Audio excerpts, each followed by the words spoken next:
Today is Saturday, December 17th, 2022.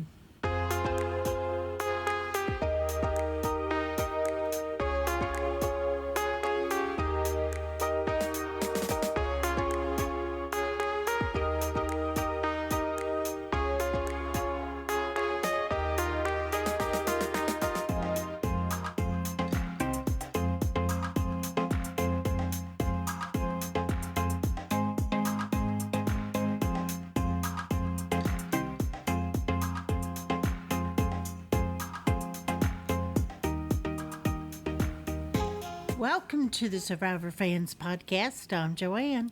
And I'm Stacy. And this is the listener feedback show for the finale of Survivor 43.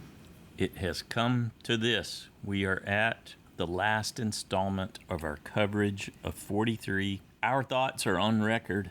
We did a recap of the finale and the after show.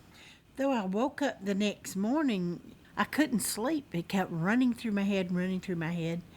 And I don't know what it was, but I kept feeling, I feel like did the edit really lead me astray? Or was it just the fact that the way things went down on the Baka tribe, and by the time the merge got there, I had so totally discounted him as even a factor in the game. Him being Gabler. That he did a great under the radar.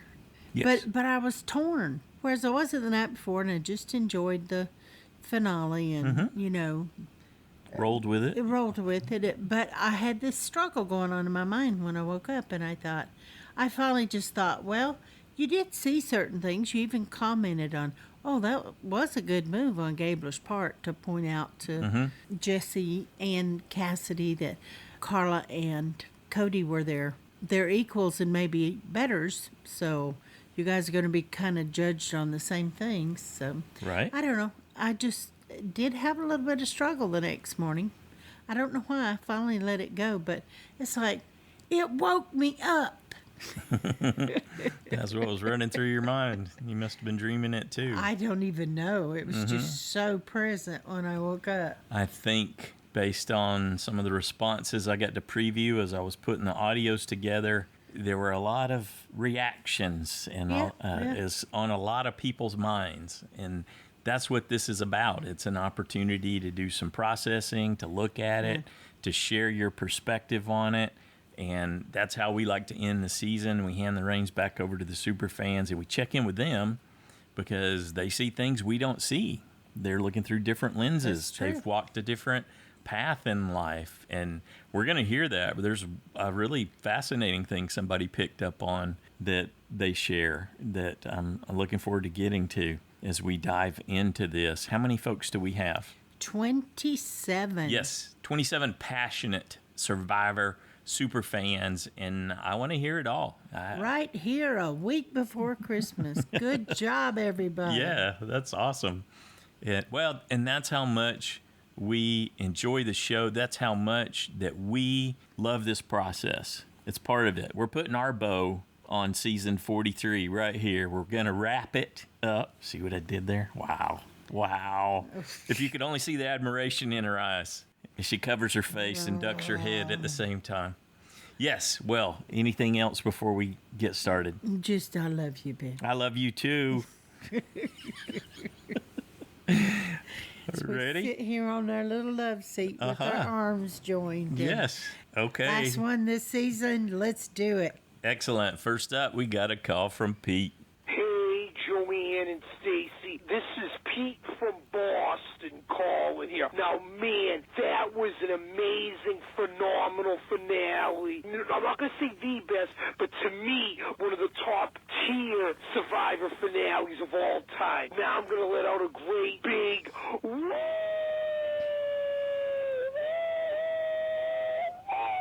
I loved it, man. I think it was better, with all due respect to 41 and 42, as Probst wants to call us the new era Survivor, although I like 42 better than 41. This one takes the cake. It was good. This season had its ups and downs at times. I mean, obviously there weren't always great things, but this was awesome. A great finale, an underdog story, and who would have thought Gabler, at where he was at the beginning of the season on Baca, he asked to play a shot in the dark, and he is our winner. What a journey that man had, and he deserves all the credit. He deserved to win, and he gave some great answers with the jury. I didn't think really half of them would vote for him, like Sammy voted for him. I didn't think he'd get his vote. Carla, I wasn't quite sure of either. Even Janine voted for him, too. I was shocked. I really was. And Jesse, too. Well, I think Jesse, because Gabler beat him and fired, but man, that man deserves it. Bob Crowley was the oldest. I think he was near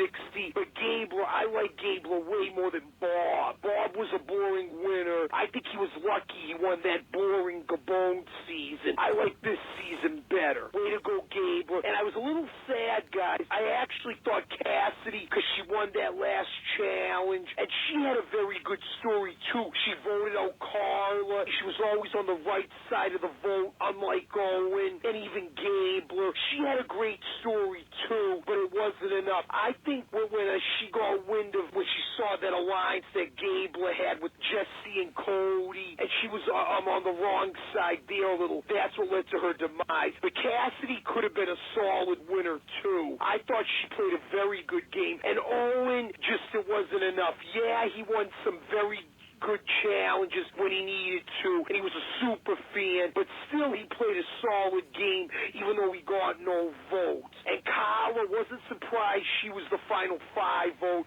Sad that Jesse lost the fire-making challenge, but Cassidy made the right call there. Now, who knows, maybe if she did what Chris did in Extinction Island there when he went up against Devins, maybe she would have won the season, but who knows, though. It was a great finale, and Gabler earned it. He came on when it mattered most, I think starting with that Ellie vote, and from there, everyone wanted to work with him, and he worked his social game with finesse, for sure. My hat's off to him, and what he did, that charity thing for veterans and people that have mental issues, that really warmed my heart. That was awesome. I didn't see that coming at all. Solid cast for sure. I bet you Cody and Jesse will be back in a future season. Maybe even Noelle. Now, season 44, don't tell me there's going to be a medical evacuation in the premiere March 1st. We'll see when the JABBIC comes. But enjoy the holidays, guys. This is a very good season, guys. Happy New Year, too. See you 2023. Woo! Whoa. Awesome, Pete. Pete in 2023. Good deal. Next up, we got a call from Robert. Hey, Joanne, Stacey, and Survivor fans. This is Robert from Canada calling in with my final listener feedback for Season 43. Mike Gabler is the sole survivor and winner of Season 43. Who would have predicted that? I'm still trying to understand it, but I think the more I read, the more I'm understanding how Gabler's game sort of got him there. I think his edit did him a bit of injustice because I think he was sort of played up to be the non-threatening guy at the bottom of the alliance, the guy you could count on for moves, but is not really making the moves. And I think that Gabler's relationships went a lot deeper than that. I think he put a lot of effort into maintaining relationships with just about everyone, and I think it showed in the way the jury reacted to his sort of final endgame. So congratulations to Gabler for the win. For my final 5 picks, I had Owen and Gabler switched around. I thought the way that things might go is that Cassie might win the first immunity challenge, Owen would win the second, and knowing how frustrated with his own game is, Owen would put himself against Jesse and Fire and use that to propel himself to a win. But I don't know if it would have been enough to beat out Gabler if he had done that. It sounds like he would have made that move if he had won immunity, but I don't know if it would have been enough, but that would have been interesting to see. I really like Gabler's move of donating to veterans. I think more than anything, it starts a conversation with people that veterans often don't get the treatment that they deserve, and this is both in the States and in Canada as well. They come back with injuries, both physical and mental, and I don't think that in either of our countries we do enough to care for our veterans properly. So hopefully that starts some conversations with people that didn't know that that's the way things are. But the season was really great. I really enjoyed it. It was nice to see them get rid of some of the things from last season that bothered us, and hopefully they'll continue tweaking this new game. Even though we all would like a longer season, if they keep making tweaks to make it a little bit better, I think we'll all be really happy. It's kind of weird how they're using sort of all these, the toughness of the game to the point of medical evacuations and injuries to sort of promote the game. But I guess that's Jeff's kind of gimmick, so it looks like next season will be great. The cast looks super colorful. It looks like it'll be fun. But I have a final question for you guys. If you could pick 2 players from this season to return to a future season, what would the theme be? It doesn't have to be the same season. I was thinking that Jesse could be great on a Brains, Beauty, and Brawn, on the Brains tribe, obviously. And I think that Carla would be a great villain on a Heroes versus Villains season. But I look forward to hearing what you think, and look forward to hearing everyone else's feedback on the finale. And I'll talk to you guys in March. Take care. Excellent. Thanks, Robert. What do you I'd think? almost like to see Owen on a second chances. Definitely. Yes. There's a parallel potentially here. I think some other folks talk about it too. But Owen's performance is stunningly mediocre on the same par as Cochran's first performance. Mm-hmm. He's not as bad as Cochran was his first time out. No. Because Cochran got the whole traitor vibe and all kinds of stuff. Cochran's first season was super negative. He tried too hard to be noticed. Yeah. I think in the first season. Yeah, well, I just see parallels. Anyway. I see parallels there for sure. And so I could see a potential second outing for Owen where he takes everything in. Like he's got to have a little time to work on himself in the interim because he keeps giving signals that he's got some stuff, but he could work on it. He can make big progress definitely. Because he demonstrates some self-awareness, and he was out tweeting initially on how the jury got poisoned and agreeing with people and doing all this stuff, and then he recognized where he was going wrong and he backtracked on that and he deleted those and he apologized. I mean, so that's where he is even still. So he just went through this within the last few days, but he does some work on himself because you get the sense he's got the tools. Mm-hmm. He in the right situation with the right social construct that he gets plugged into, he could be super effective. And he gets to come in just like Cochran did under this bungled perception. Mm-hmm. So that his performance this season gives him a place to hide even. So I'm totally with you. Is there a theme do you think he would best plug into to Robert's question, Owen? Just second chances seems obvious, right? Yeah, that's what came to mind. And I totally expect to see Cody again. Yes, a character that vibrant. I think. And who managed himself and continues to manage himself so well. You know who I would like to see in one of the seasons about 5 years down the road, at least, would be Sammy. Oh, yeah, there could be something with him, too. Oh, yeah, because truthfully, for his age, he played a good game. He had sparks of brilliance. He did. There were other things that not so brilliant. You could see, his youth in some of the mistakes he made, I think. But he definitely... But as he matures, I think he could be a contender. Yes. Yeah, he's got social acumen. He made that early connection with Carla that benefited him well, and then, of course, he blew that. But, yeah, for sure. And I'm a little contrary to Robert on Jesse.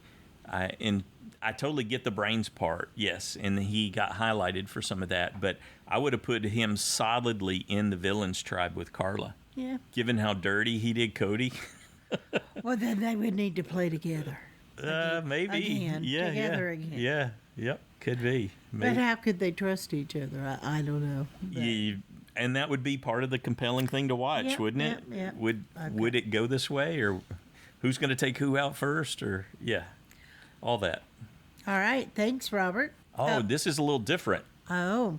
Up next, we have a call from Brandyn. Hey there, Joanne and Stacy. My name's Brandyn from Indiana. I'm a new listener. Actually, well, I've been listening for about a month and a half, but I've been binging through old episodes of your podcast as I've been going through old episodes of Survivor. See, I'm a fan that kind of fell away after being a kid and watching it with my family through the first 7 seasons. I hit my senior year of high school, went off to college, and just forgot about Survivor in general. And I feel bad about that because I really looked on it fondly in my memories and my time watching it with my family. I always really enjoyed it. Well, this year, working in my news job as we prepared for the election coverage, I was really stressed out, just needing a way to just unplug and just at the end of the day, and I thought, you know what, I'm going to look and see if there's any old seasons of Survivor available on Netflix. And it turned out there was. Season 16, Fans vs. Favorites, was available. Wow. And I loved it. It was so much fun watching all the way through, and I binged right through it very quickly. Well, Netflix then took Survivor down, so I had to buy Paramount Plus, which now I've got access to 40-something seasons, and I couldn't be happier. Yay. I've since gone back to season 13, watched seasons 13 through most of 21, and I have been listening to your podcast to keep up with the show as I've been going through, because let's face it, that was years ago. I can't really just go and talk to my coworkers about James having 2 idols in his pocket as he's eliminated. No one cares now, but it's fun being able to go back and hear what you guys thought and what the fans thought at that time. And that was definitely one of the early highlights that I've seen so far. I don't want to cover everything. I don't want to take up too much of your time, but I just wanted to say hello, say I'm really enjoying the podcast, and give you a few quick highlights that I've really enjoyed, and maybe it'll be a fond memory for you. Definitely James's elimination in that double idol situation was one of my highlights. Another highlight was Eric giving away the idol and then being eliminated. Also, the 2-season terror that was Russell Hans. What a character there. I'm very curious if he ends up showing up again. Kind of hoping he doesn't, but we'll see as I go forward. And then, of course, my supreme highlight, the Cook Island season. After the mutiny, watching the I-2-4 go victory after victory after victory, ending with Yule winning the Survivor season. I loved every second of it. It was so much fun. He's one of my top favorite survivors. Also, other favorites, Ozzy, Parvati, and then in season 21, Jane. She's been the highlight of the season, in a season that I really haven't liked much of the other characters.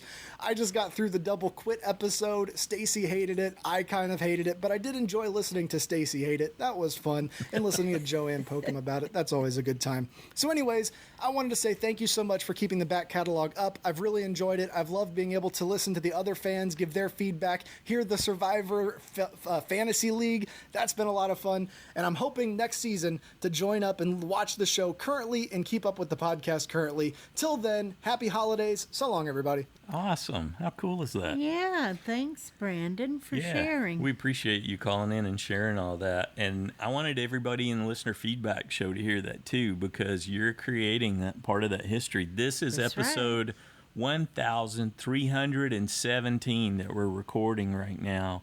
And we've been covering Survivor. This is our 34th. I have to go check. I think I got my math wrong somewhere. I was just trying to add it up. But this is the 34th season that we've covered, going all the way back to where we started with Palau in 2005. So there is this huge back catalog that's available. And every once in a while, a fan will come through and let us know that they're out there listening to those. And I go, okay, yeah, definitely want to keep those out there. And so by contributing to the listener feedback show, you're contributing to the history of the show, and other people get to come along years behind when you were a part of that and enjoy it. And so you're making history here at the Survivor Fans Podcast. Good deal. Thank you so much for that, Brandyn. Next up, we got an email from Micahel in Utah. Love getting feedback from Micahel. Hi, Joanne and Stacy. So the finale is tonight, but it will be a day or two before I can watch it online. I've sold my home of 33 years and am now in an RV living high in a Utah canyon as I prepare to build a log barn dominium. Ooh, I love that. That's cool. I watch stuff on YouTube all the time about people doing this kind of stuff. How good he is at building things. Yes, absolutely. Most of the time, I rarely have a signal until I make a drive. At this moment, I'm not busy because of the snow and find myself with some time on my hands, so I'll get this in even before the episode is shown. I haven't submitted my comments for a long time now, but just wanted you to know that Survivor is the only TV show I watch. And I always listen to your comments, even when I don't get a chance to watch the episode. In fact, there have been several episodes that I listened to your podcast days before getting a chance to watch. It's been a great season, hasn't it? I'm always grateful for your podcast and for the listeners' feedback. Regarding this season, I hope Jesse wins. That is all I have to say regarding the players, their strategy, or the game. There's a lot of us went into the finale with exactly that perspective. Regarding Survivor itself, from a production aspect, we see that there have been many changes that ultimately saved the network a lot of money. Most notably are the shortened time frame, the inexpensive type or quality of the rewards, and altogether bypassing the live reunion. That's got to save millions. Yeah. Another one I'd like to mention is the expanded use of drone footage instead of using helicopters. Yeah, I was thinking about that earlier this season too. The shots we've been seeing during the episodes have been fantastic and exciting, especially during the challenges when the drone gives us a high overhead shot and then sweeps down right through the obstacles of the challenge. It's really been wonderful and creative. I used to listen to yours and several other podcasts after each episode, but as I prioritize my time and interest, I now only listen to Joanne and Stacy. Between seasons, there is a definite void that runs deep. Going to miss you for a while again.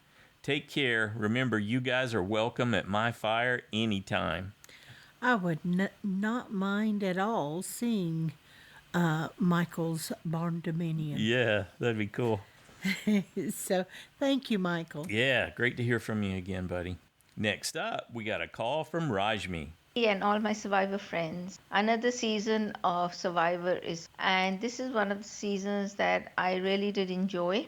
About the ending, after knowing Gabler was going to do such a selfless act as to donate the whole amount to charity for the veterans, really an icing on the cake. I wasn't happy with the Gabler's win, but his act really won me over. Now, I still think that in the final three, Gabler's game was really not visible, and Cassidy, she played really well, but she wasn't flashy, but she did well.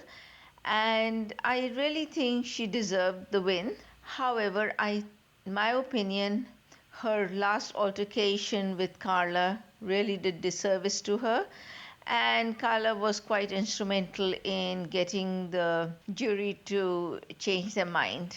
Regarding Jesse, I'm sorry, all the Jesse fans, but his act of using Cody's idol to vote him out came back to bite him.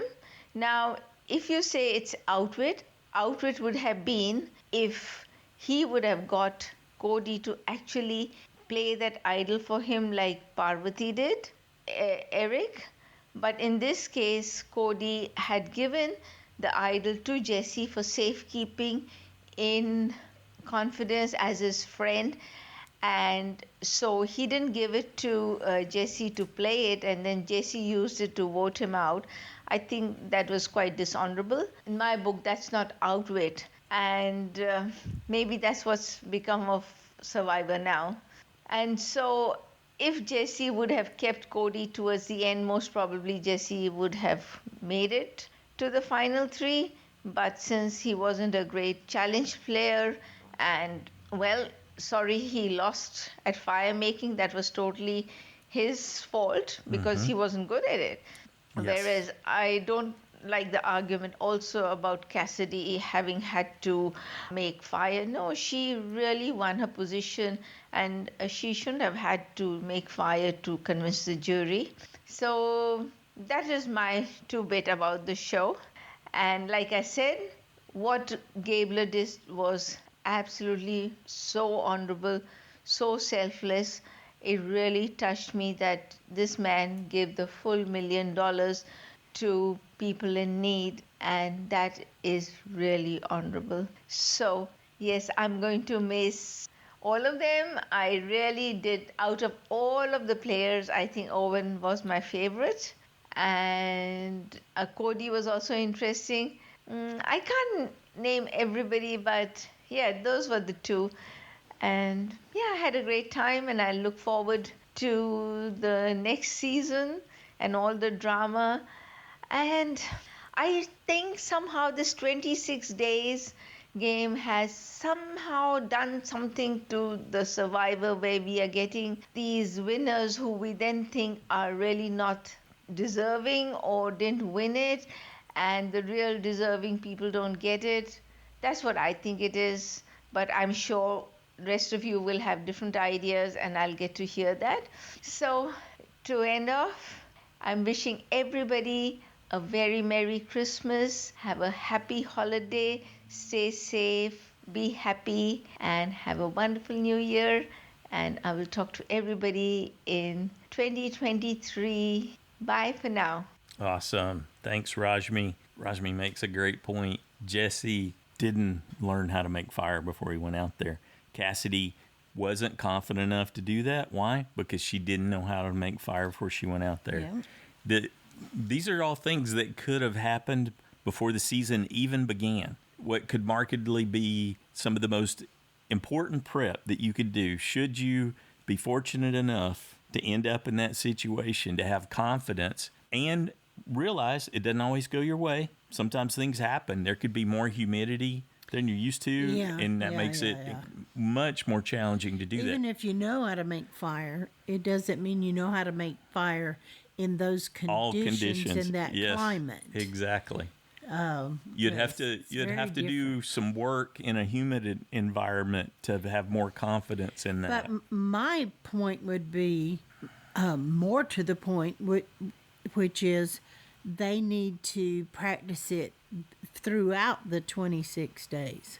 Yes. You know, get out there, make the fire. If you don't know how, practice it. Gather up something, go out in that, just like he did. He disappeared out in the jungle, and, you know, he said only time he came out was gather more sticks, and he did it all day long. Why not do that? Why not watch Sammy do it and then get up and go somewhere and practice it? Well, you get hit by they're off by themselves, they're hunting for an idol, or they're practicing just because they've already got their eye on the end game. Let's vote them out. They can make fire good. You got to balance all that. You have to put the work in before the game starts. That's what I'm convinced of. For the basics, I agree.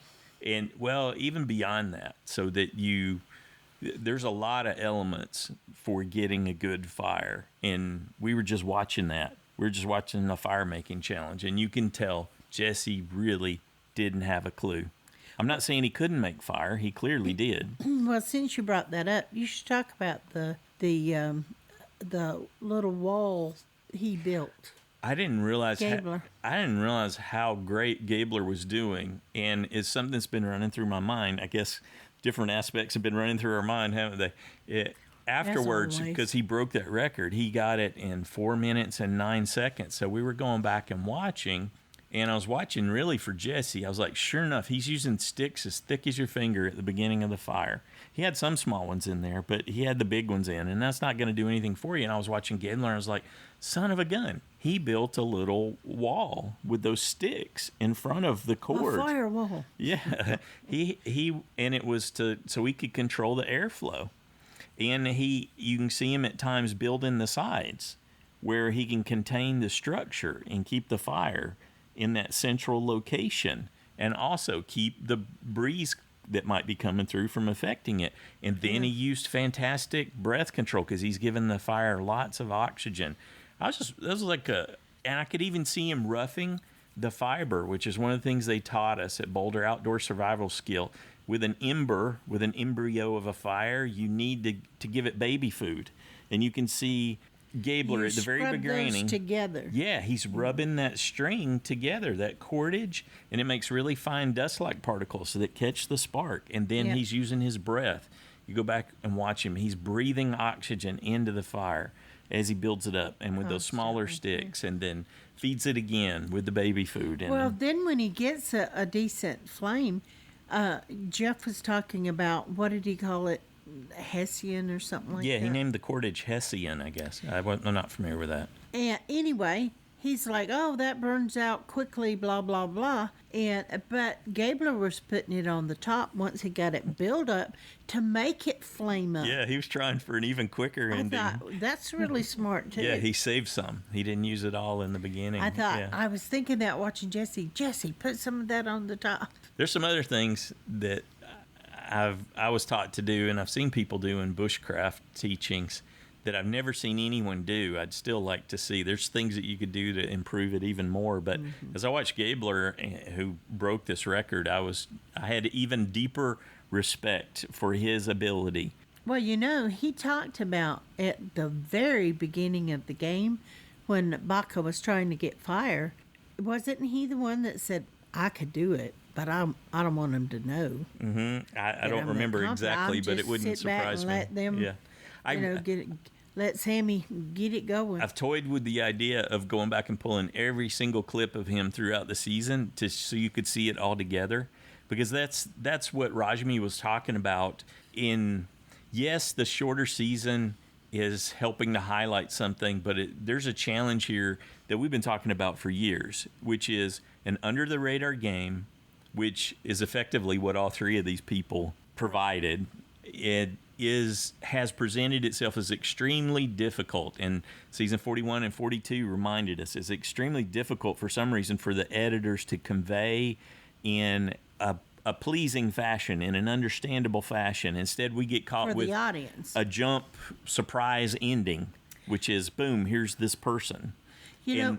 Sorry, let me just complete this thought that was relevant to what Rashmi was saying, is that I don't think necessarily that it's because of the 26 days, but I think the 26 days has exacerbated that editing challenge. I'll say that, with that many less days, they've got that much less content to pull from.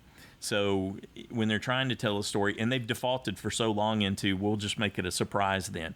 And it's very unsatisfying. The Erica win and Marianne was maybe a little better, but I think they actually, with the Gabler one, I got it. I'm like, son of a gun, I think it's all there. I just kept discounting him because I thought he was a doofus. Yes, that's what I was just going to point out, is that I woke up thinking that I think the edit really tricked me. And as I thought about it, I thought, no, they didn't. They showed this, they showed that. You just discounted it every time they did it. You had made up your mind. I thought, no, that was all me. Yeah, me too.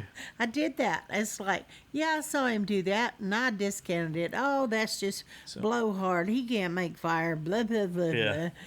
I just thought, they might have helped to give me the impression that, and even Ellie and Janine, what they thought of him. We could see that wasn't that, but that's what he was maybe showing them, or that's what they thought. But anyway, we kind of took that maybe on. Maybe they cracked it. Discounted everything he did. And I need to give them credit this time around. Maybe they've cracked it. Maybe it's all there. I feel like it's there now. We still have pondering. Well, that was my conclusion, is that, no, they showed us this. They showed us him telling Jesse and Cassidy, pointing that out. And now, did Jesse already have that in his mind, that he was going to have to get out Cody? Maybe he already had, but he did it then after Gabler pointed that out. Yeah. Was that coincidence or not? Well, but they showed it to us. But I discounted that too, other than it was a good point. Yeah, it's got to be one of the harder things the editors face. And I don't think they took the path of least resistance with Gabler this time. It's a little harder for me to see overall with Cassidy. And then for me, Owen was just so ineffective that it wasn't even a question. Now, if he had got in and beat Jesse at making fire, he would have had a little better argument. Yeah. Just like Cassidy would have had a really strong argument. But she's on record, I think even in the episode, saying that wasn't a skill that she had. So I saw fear in her in that regard. Yes. Anyway, geez, Rashmi, you got us going again. Oh, thank you, Rashmi. We still have more to ponder. Yeah, Rashmi, you did wonderful with that. Thank you. Next up, we got a call from Rebecca. Hi, Joanne and Stacy. This is Rebecca calling from Northern California with my thoughts on the final episode of Survivor season 43. And, man, I was kind of sad. No, seriously, I was kind of sad. I was rooting so hard for Jesse. And honestly, when he went out at 4 and was crying after he failed at beating Gabler in Fire, I turned off my TV and couldn't go back to watching the rest of it till the next day. I had to give it a little break. I have not been so sad at somebody not going past Fire in a very long time, and I felt very devastated for Jesse. I really wanted him to win. I just thought he had such a great backstory, and he had done so much with his life, and I just liked him a lot, even though he got out my USB, which was equally sad the week before. And then I turned it back on the next day, and I was so confused when Gabler won. Like, I know a lot of people were like, what? Where'd that come from? And what's funny, because I don't feel like the producers fooled us with the edit. I think Gabler, every time he said, I'm hiding in plain sight, nobody knows what my game is, I, the viewer, was going, yeah, no, I don't understand what your game is. I don't see it. But that was the whole point. They kind of were dropping little Easter eggs the whole time. Yeah, he's hiding in plain sight. Yeah, you don't see what his game is. But he did have really great relationships with everybody. He did make a couple of amazing moves when he got out Ellie. That was pretty outstanding. I was so proud of him for doing that. And he did win Fire. And then, in the after show, when he said he was giving all of the prize money away to veterans and helping people with PTSD, yeah, that got me. I shed a tear. I've spoken about my brother who suffered from PTSD and now has a brain injury. Good on you, Gabler. That was a great, great thing to do. And even though you weren't my favorite during the season, I'm glad you won. I'm really glad you won. The thing with Survivor is even when it's not the person that you want to win, you still love the show so much. I did feel bad for Cassidy. She played so hard. She was so good. She was such a little warrior. And I feel like Carla was really kind of a mean girl.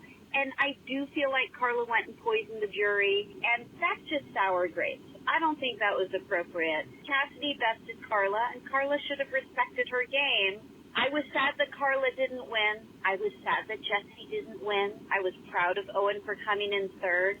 I totally tanked so hard on my points that immediately after seeing that Gabler won and the only person I had in the correct position for the final 5 was Carla, I went to check to see if I was the one singing the parody in the side challenge. I was like, oh boy, I thought I did so bad, but I didn't do as bad as I thought. I love the show. I can't wait till it comes back. Can't wait for March 1st. I'll be right around your birthday, Joanne. That is true. I hope you guys have a wonderful Christmas and a wonderful New Year's, and everybody stays happy and healthy. I loved this cast. Yay for another season of Survivor. It was wonderful. I can't wait till it comes back again. You guys have a wonderful day. Talk to you later. Bye-bye. Excellent. Thanks, Rebecca. Rebecca's not the only one who turned the show off at some point or muted it. We're going to hear from some other folks who had similar experiences. I enjoyed all those insights. Thanks, Rebecca. Well, I've never done that, but no, we hadn't gotten to that point yet, have we? Next up, well, we have to do the podcast, so we yeah. Next up, we got a call from Sandy. Hi guys, this is Sandy. I have been pondering what to say and how to say it so it makes sense. So let me see if I can get this out. I am a huge Survivor fan. I think I'm probably the biggest Survivor fan on the East Coast, maybe the whole USA. I've been watching since day one. Not all seasons, especially 43 seasons, are all going to be fireworks. They're not all going to be wonderful. But there are some things that they have done to change this game that I think have messed it up a little bit. I'm not happy with the edit because I feel like somebody got pulled along as a goat, and in the last 10 minutes of the game, after, 29 days, they can be a smooth talker and pull themselves out of the trenches and win $1 million. Well, why wouldn't everybody do that? Why would you go on a game where you had to sweat bullets all the time? And he played a goat game. That's not outwit, outlast, outplay.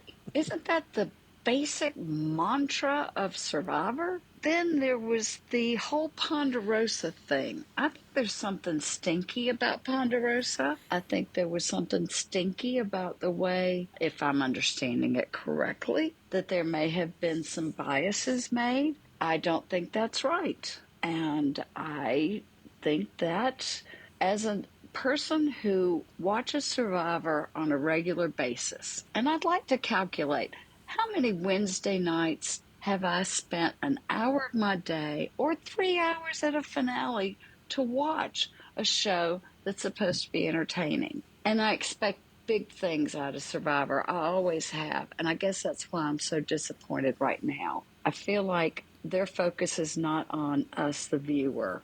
And I don't know what's happening with it. I'm not saying I'm not going to stop watching. I'm not going to wish for better things. I just think right now I'm disappointed. And I hope that I've communicated that correctly and in an understandable method. But I really was hoping for a different outcome. I never thought Gabler would make it. Never. I was rooting for Jesse. He put his life on the line and did some incredible moves. And that should be rewarded. That's my feedback. Bye. All right. Thanks, Sandy. We appreciate you sharing your perspective there. Next up, we got a call from Nora. Hi, Stacey and Joanne. It's Nora in Canada. Overjoyed. So happy a good person won like Gabler. I've loved him all along. I could never understand why people held it against him that he picked up palm fronds when he saw his friends being rained on while they're asleep. And yeah, even in the jungle, I lived in Samoa for a year, I know. Yeah, at night when it's pouring down rain. And if you happen to be out there, you'd be cold even though it's a tropical country. So I don't understand that anybody could watch Gabler doing that and not see that that was kindness that motivated his wanting to cover people. Yeah, okay, well, they lost sleep, they woke up. But anyway, Marianne is saying on Twitter, oh, avoid fire at all costs. This is a Canadian girl? I don't get it because I'm Canadian and we've been up in Algonquin Park, I don't know, every summer of my life. I'm 62 and in my teens, 20s, 30s, 40s. Like, if a summer passes and I haven't been canoe camping, it's not a good summer. And of course, women, people are saying in reply to her, it's because of sexism, men, fire, hypermasculinity. They're ridiculous people. Women are the guardians of the fire. Sorry, it's a kitchen. A fire is a kitchen. And it's been so in our 150 million years of hominid species on this planet. Women have been the guardians of the fire. So I don't quite get it, but maybe they just are not fire people. On that note, why were people letting Jesse make fires? I assume all along, whenever he's had to make a fire, he's done it this terrible way where he takes perfectly good things like skinny sticks that could catch the fire between the oxygen between them. No, he was cutting off flat little wide blocks of wood to block all the oxygen. I don't understand how you can watch somebody make a bad fire, like start off with really no understanding of oxygen and fire and not help them. Okay, CBS had a moment they missed, and Jeff Probst, maybe he didn't get permission to do so, but I was fully expecting the billionaires at the top of CBS to say to Jeff, tell them we'll match it. Tell Gabler we'll match his $1 million donation. That was just astonishing. We know how much money you make. There's 6 men who control 90% of media, and one of them is owns CBS. You can afford to match that $1 million donation, and good for Gabler. I feel it really shamed our governments that have abandoned it's time for us to be allowed to say it out loud. We send people to war and abandon them, and not just in the United States, Canada too. We really do owe psychological counseling for free to all of these people. And it was moving, and such good people in the jury. I'm so happy with how good everybody really was, because I stopped watching Survivor seasons that had bad people. Like the guys who hid the axe. Do you remember that? There were like thugs who kind of hid the axe from the other people. And I went, you know what? You're such a terrible human. I can't watch this season anymore. And I did the same with Russell Hands. So I tried every single season, and these people are great. They're really, really kind people. And I'm so happy Gabler won. And it's all very good. And thank you so much for your excellent coverage, Stacey and Joanne. You're really my heroes. Thanks, Nora. I love that women are guardians of the fire. That's such a great line. And I understood her reasoning and how she laid it out. That was That was really good. I recalled when she said that, I can recall thinking, oh, I wonder if they're going to match. And then part of me was going, well, he just gave their money away. I don't know if they will send another, but that would have been such a wonderful gesture. Or if Jeff would have done that. Yeah. Yeah, he wasn't that inspired, I guess, or in a position to where he could be that inspired. And that Nora's comment about seeing Jesse when he was practicing and he was using those big, thick pieces, that's what inspired me to go back and look at the fire making challenge. I just remembered that listening to her. Yep. So thanks for that, Nora. Good job. Next up, we got an email from MichelleH in Virginia. Hello. I had a theory, I hope you could say, that Jesse was an even better mastermind than he was letting on. I thought maybe he was intentionally bad at the challenges, so no one would consider him a challenge threat. Then I hoped he would surprise everyone by winning the final challenge. Mm-hmm. I'm right there with you. Yeah, girl. A lot of us we wanted him to win. Yeah. Now that that was my hope, it was not what I actually thought was going to happen. Because the person I want to win Survivor never wins. I get the first two eliminations correct, Carla, then Jesse and Fire. However, much like most other people, I did not think Gabler had a chance. I thought his manner of speaking would irritate people at the final tribal. I was sure Cassidy would win. I knew whoever won, I'd be disappointed. Carla played a great game until she told Cassidy about her idol, then she fell apart. Jesse played the best game, the most subtle, the most strategic, but his huge move last week made him a definite target. So in the end, my hope about Jesse being an even better mastermind than he was letting on was actually true about Gabler. I do think he played a good game. It was subtle, which was his biggest accomplishment, and he was much more eloquent in the final tribal than I thought he would be. Yeah, me too. I applaud him for donating his winnings. As the wife of a retired Marine and the daughter of an Army veteran, I appreciate his generosity. I did have a second where I questioned if he would really do it, but I believe he will. Season 44 looks crazy, but hopefully they're not just showing us the most interesting parts in the preview. It all comes down to casting. Season 43's cast was great, and I hope next season's cast will be just as good. Now I'm off to email Survivor and Jeff. He asked for it. To tell him Indeed. to tell him to stop with the dramatic metaphors and the slow motion.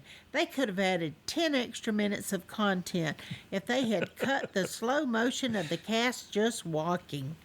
Thank you for your podcast and JSFL. I ended up with 61 points. Not bad for the first time. Indeed, yeah. I look forward to playing next season. All right. Thanks, Michelle. Yeah, enjoyed that. Good job. I liked your points. Yeah. Next up, we got a call from Harold. Hi, Joanne and Stacy and all the Survivor fans.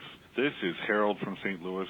It's been a while since I've called in, but I got to say that this is the first season in a long time that I can say that I really enjoyed a season of Survivor, at least American Survivor.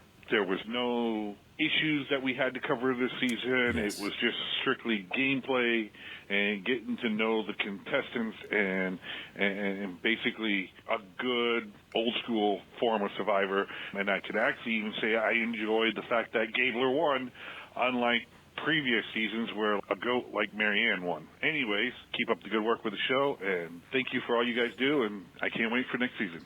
Great to hear from you again, Harold. Thanks for sharing. Next up, we got a call from Nicola. Hi, Joanne and Stacy. Hi, Survivor family. This is Nicola from Lexington, Kentucky. Well, we're going to have to go back and watch the whole thing because at the final episode, that is, at the point where Jesse lost Fire, I kept the screen on, but I quit listening and was actually listening to an audiobook, which I had to return to the library today, and I was trying to finish it up. So I just kind of kept the screen on and was watching it. I watched the final challenge, which was cool. I think they've done something similar before, and then I also think they've done that exact challenge in Australian Survivor. So I kind of had it on in the background, and I didn't even really pay attention when they went to Final Tribal. And then next thing I know, Gable won. What? So I just turned it off. And I didn't watch any of the reunion show or any of that stuff. And then I wake up this morning to the deluge on social media.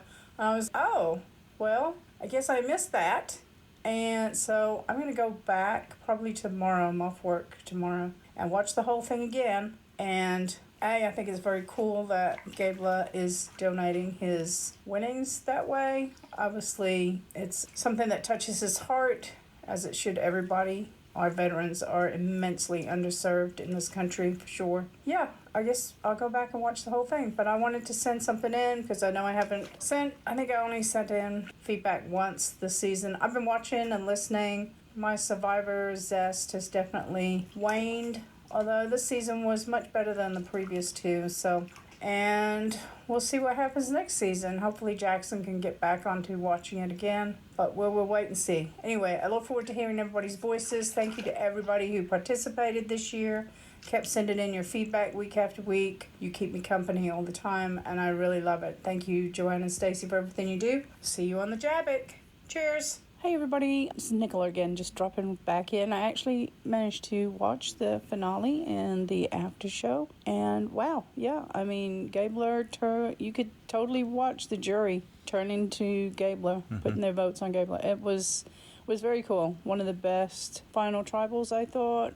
Just speaking wise, everybody did a really good job. And then the after show was great, of course. They were all very likable. It was a great cast this year. Really enjoyed it. And next one looks crazy. See you all in the JABBIC show. Excellent. Thanks, Nicola. Next up, we got a call from Drew. Hey, Joanne and Stacy. Hey, everyone. This is Drew. So I'm calling in my feedback. I'm not forgetting. I'm going to go back and listen to JABBIC to see. In hindsight, it's always kind of fun to listen to JABBIC after the season ends. I'm not going to go into too much detail. I'm really interested to see how everyone else felt about this finale and the win and all of that. I mean, I'm a super patriotic person. God bless the veterans. I'm totally into that. But as a winner, I'm just not. It was just super disappointing. Well, a huge surprise. I think that I'm not the only one, but I felt just super blindsided by the edit, by who we had been kind of presented with Gabler to be as an individual, like as a player, I guess. But I mean, nothing personal against him. I just thought it was just kind of an unsatisfying win. So I mean, it would be hard to beat Jesse at that point as far as a satisfying winner, I guess, but that was just so disappointing when he just missed the final three. So yeah, I mean, I guess I relate to Jesse in a lot of ways, not in my background, not in my history, but in my present, like in my current situation. Like I have a small tribe too, and it seems like it's gotten smaller over the last few years, and it's just become that much more important to me. So when I hear him talk about his wife and his kids and stuff, it just really, I mean, hits home, literally, so to speak. Anyway, it was an enjoyable season overall. Okay, here's my thing. I remembered to put in my picks literally like 15 minutes before the deadline, by the way. When it came down to it, I actually got 2 right in the final 5. I had Cassidy second. I had Carla second place, and then Carla 5th place. But yeah, what I wanted to say was I checked the side challenge standing because I didn't even really know what my final score was until this morning. And I said, oh, well, I know I've been just kind of like low-key following along with the side challenge since I missed the deadline to opt in, but I usually am in the side challenge, so I'm just going to see how I do. I was like, I'm pretty sure I'm not. I'm in the absolute basement. Sure, I'm somewhere in the middle. What? Imagine my surprise when I look at the standings and see my name right next to Parker. Does that mean that Parker and I tied for first place? And Yep. The really reason that is kind of dope to me is because, if I'm not mistaken, also, Parker and I were the losers for the last 2 seasons of Side Challenge. And so if we both tied for first in this run, then I'll take it, even if it is sort of an honorific since I missed the deadline. But I'm going to take it because you guys know I'm usually in there. So for the record, let's go ahead and opt me in right now for next season Side Challenge. That's coming up in March right before my birthday. And I don't know, it looks like a lot of drama. So hopefully there's a lot of gameplay too. I'm sure there will be, but it seems like, oh, Jeff, I just can't. So I won't start. But yeah, good season. Great feedback, great recap. As always, you guys do an amazing job. I'm looking forward to, the break. Just finished our run of Christmas Carol. I finally have my life back in the evenings. But yeah, still got work, still got Christmas, still got a lot of stuff going on with the family. So it's good. It's a good time. Yeah, Merry Christmas to everyone. Happy New Year. Talk to you soon. Bye. Thanks, Drew. I spent the first few minutes when we were rolling the scores when Joanne was, because I'd gone in to look at the side challenge scores too after the scoring update. And I was thinking, oh, you tied Parker. How are we going to handle this? And Joanne was like, he's not in the side challenge. Yeah, but we were already, and I was like, wait a minute. Yeah. So He didn't get it in. Right. He's not in the side challenge. We just started laughing because he always is. Yeah. So we did notice that. We forgot Drew. Good that on he you, wasn't bud. in it. Enjoyed that. Thank you. Next up, we got a call from David. Hey, Joanne and Stacy. It's David in Pittsburgh, and this is the earliest message I've ever sent to you. We're leaving tomorrow for D.C. for about 5 days, and so that meant if I'm going to get my last message into you, I've got to do it tonight. So I'm doing it before the reunion, after the final tribal council. I am tired. It's dark out and I've had too much wine, but I'm going to say I am in shock. Although I picked Carla for the win, I really didn't think she was going to win, but I did predict that Jesse was going to go out 4th place after he had played his idol previously. He just was too big a target, and I think that he made a couple major mistakes in the end. One was Cody.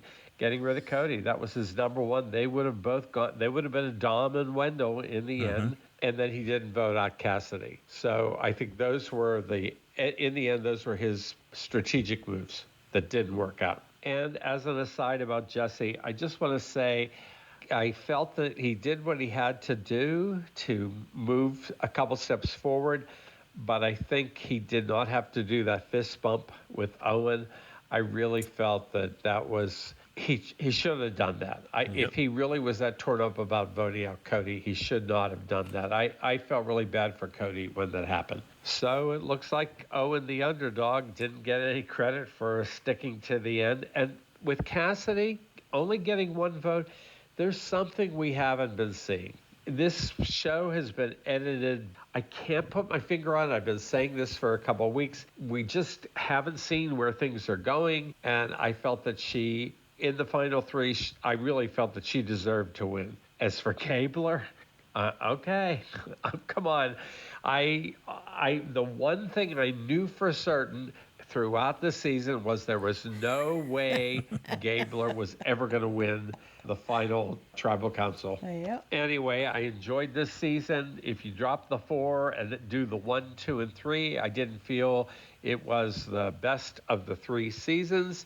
I really liked 41 the best because it was all new. We had the Shan and Ricard matchup, but here again, we had an Erica win, a Marianne win, and a Gabler win, and they all seem to come from out of nowhere. So, it is a new era. So I will talk to you guys in the spring, and now I'm going to go see the reunion, and then I'm out of here tomorrow. Talk to you in a couple months. Bye. All right. Thanks, David. Next up, we got an email from Mary in Maryland. Where to begin? Even though I'm not thrilled with the outcome, I thoroughly enjoyed watching the season, playing JSFL, and discussing it with all the other fans. I enjoyed all the different elements of this finale more than I usually do. The challenges, reward, fire making, and final tribal discussion. It was great to see Owen get a moment of glory and win the Final 5 challenge. What a terrific experience for a Survivor superfan.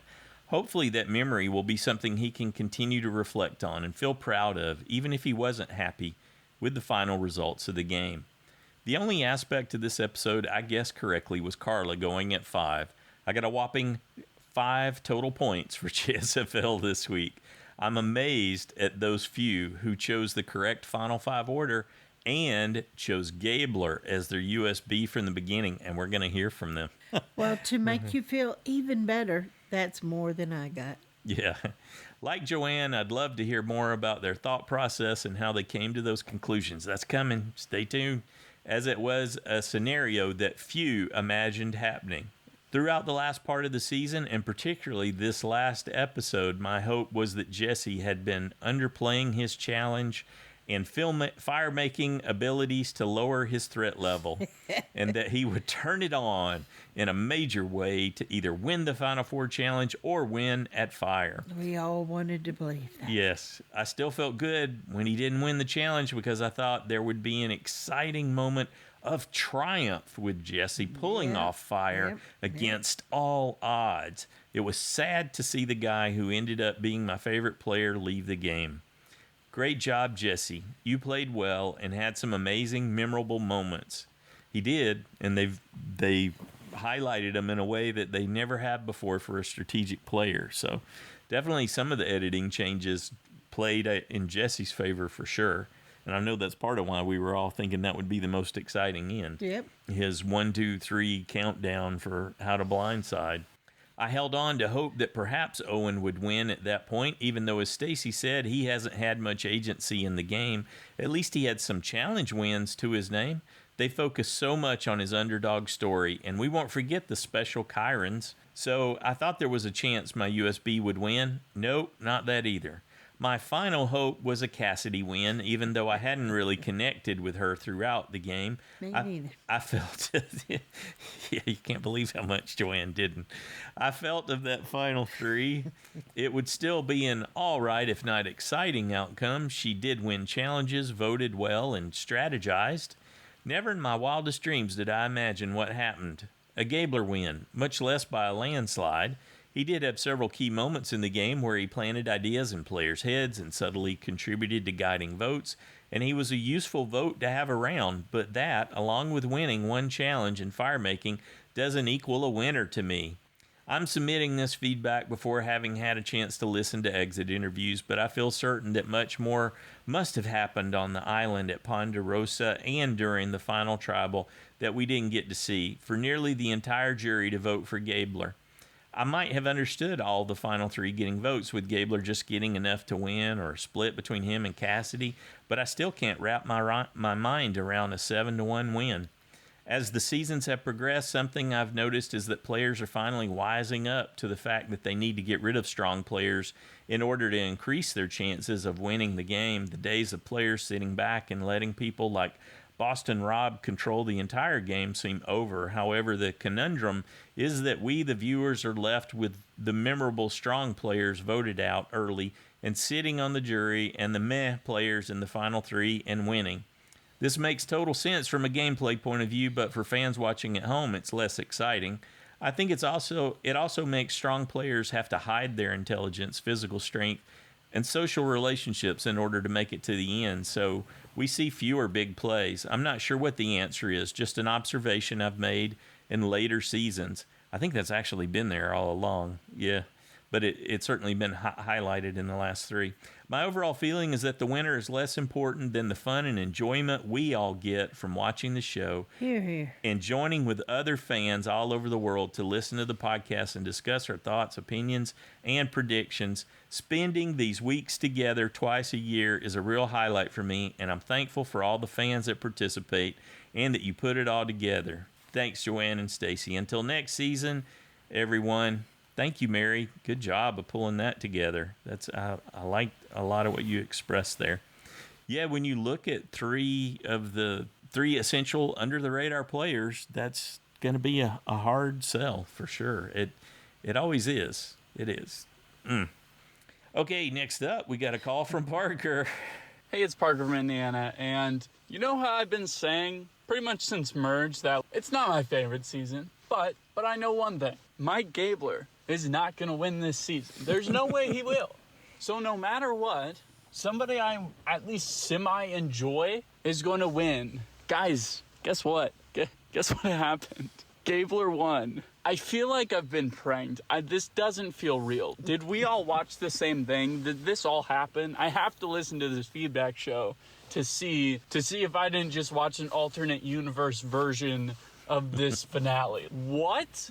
I know the road for Jesse was tough to get to the end, so although I put him as my person to win, I still knew the odds of that happening were low, but I was hopeful. Okay, so it's not Jesse. That sucks. That's tough. Him losing fire, I kind of saw that coming because we hadn't seen him make fire at all. And so it was a tough pill to swallow, and especially since it was Gabler who beat him, I was really hoping it would be Owen who would take him on in fire, and yeah, Cassidy would pick him instead, because that just would have been such an easier pill to swallow to have Owen take him out. But no, it was Gabler. And then so Jesse's trying to have a moment, he's really torn up about it, and then Gabler's just sitting there like, oh dude, you were so good, your family's gonna be so proud of you. If I was Jesse, I'd be Gabler, shut up, this isn't about you, let me have my moment. That was so annoying.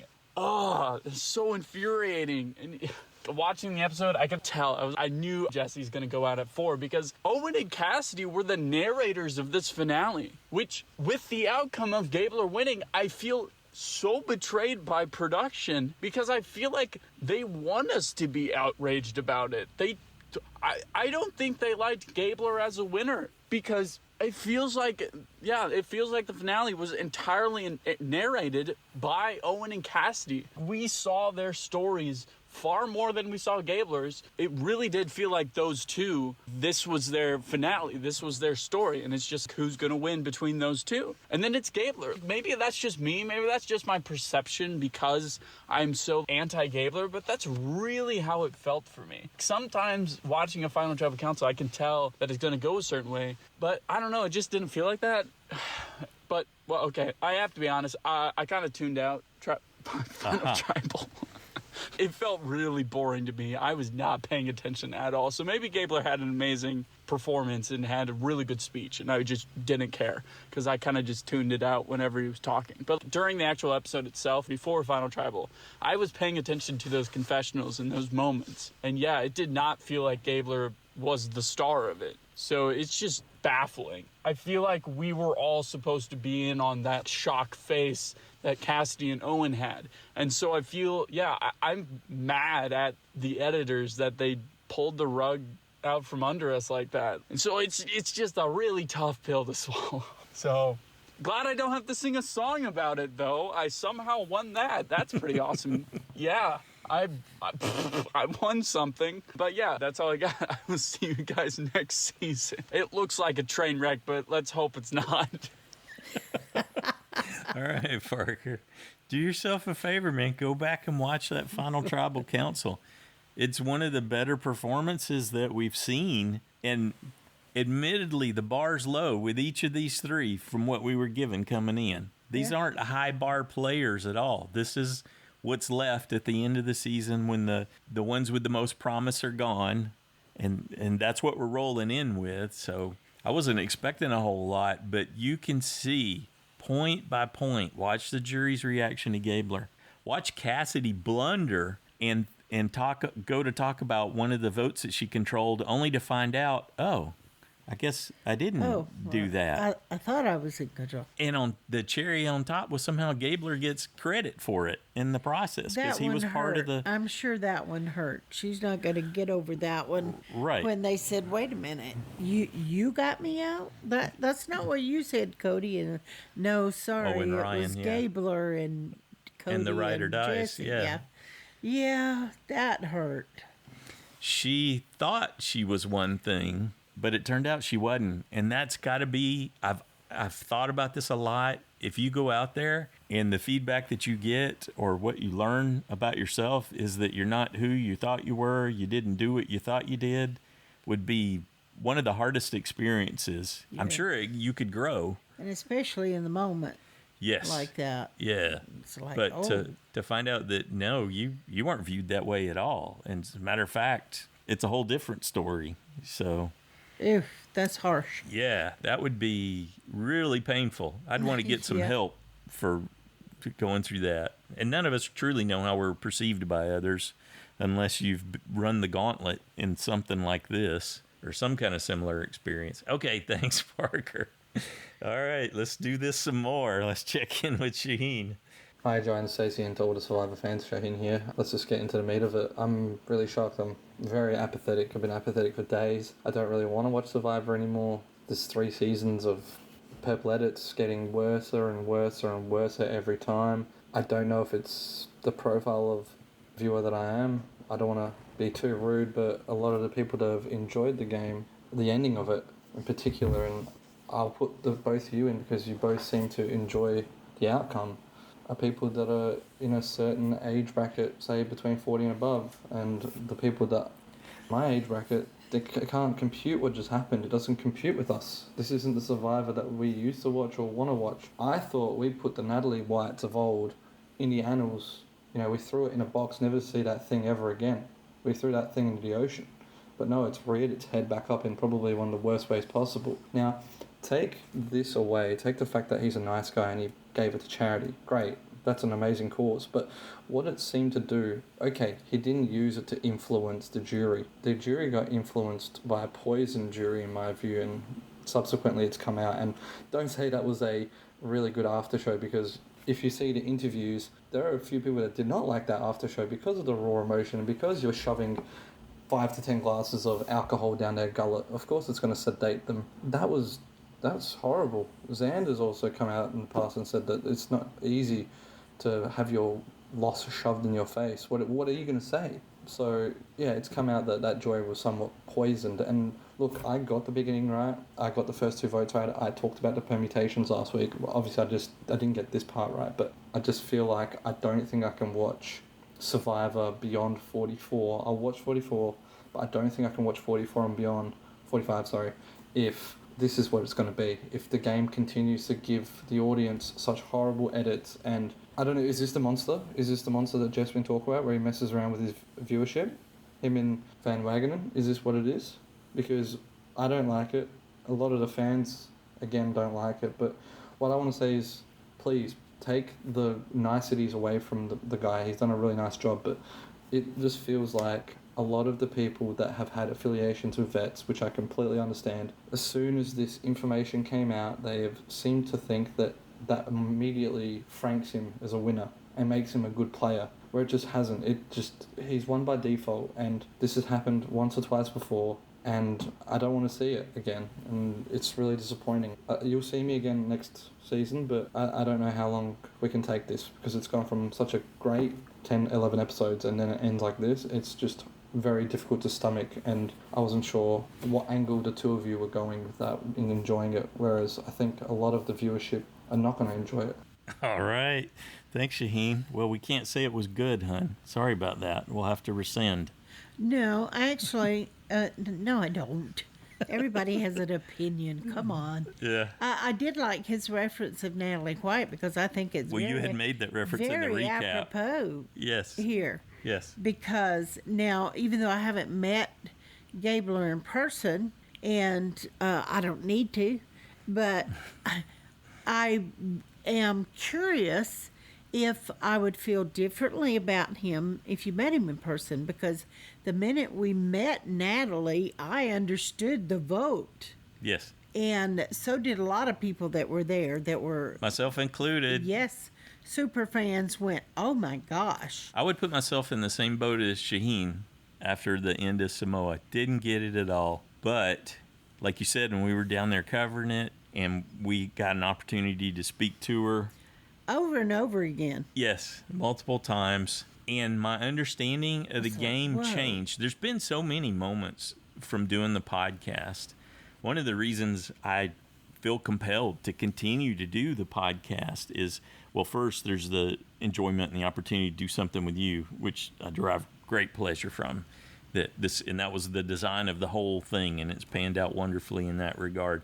But is that I've learned more about human nature. I've learned more about human interactions from the people on the podcast sharing their perspectives, and from watching how people are perceived in the course and the context of the game. I too had no clue how could Natalie have done that, and it turned out it was a social game that the editing had done her a huge disservice and not conveyed. They had spent all their time and budget highlighting the things that Russell did, and he was an incredible player, but he too completely misjudged the jury. And he's done it on multiple times. Because at that point, especially at this point in the game, it's all social. You can talk about your other achievements, but it's all about the social, and it's easy to miss that. So that's been my experience. Don't know if it'll translate that way for you over time, Shahin, but I think there's a deeper lesson in that regard, and the power and the value. And when I watched how his sway took hold of the jury, and I realized that she had misjudged. She didn't say goat, but she was calling him a goat, and that didn't go over well. You're talking about Cassidy. Yes, yeah. And she misjudged her role in things, and yes. And now there's this whole, the jury was poisoned, and that those kind of things can happen, but someone would have to have an incredible sway to do that to the whole group. And in Carla's interview, she talked about how she went after all of them. Now, it's on Cassidy how she chooses to respond to that. You're talking to someone that you're either going to be making your case against in the end, or you're going to be pleading for their vote, essentially, in the end. And having a bad interaction at that stage of the game, it comes down to how you handle those things. Yeah. And whether you have the presence of mind to manage it, even though you're hurt by what the person's saying, or it's triggering emotions and all that, I would want to so be on guard. Or if I could coach anyone, be on guard at the end. Be on guard. Don't get emotional. Yeah. And try to find a better path through. And from what we saw, Cassidy didn't do that. That can certainly make things hard too. I don't believe the whole jury was poisoned. And when I saw him reacting to Gabler as things progressed, you could easily spin it and say, well, that's because of the poisoning. But it just didn't come across to me that way. But that may be because I'm so old. Like Shahin said. You are old. I can't perceive it older, in the same way so, that he does, or the other younger people, although we've heard younger people. Well, I totally agree with Shahin in the merriment of the group. They all had a lot of bigger reactions, and afterwards but they were caught up in the moment. But I said also that from the first time they did this, they're pouring alcohol into people that haven't had enough food. Yeah. Of course it's going to go right to their head. And, they want to be in the group. They want to have fun. But like Owen said in his interviews, forget about the after show.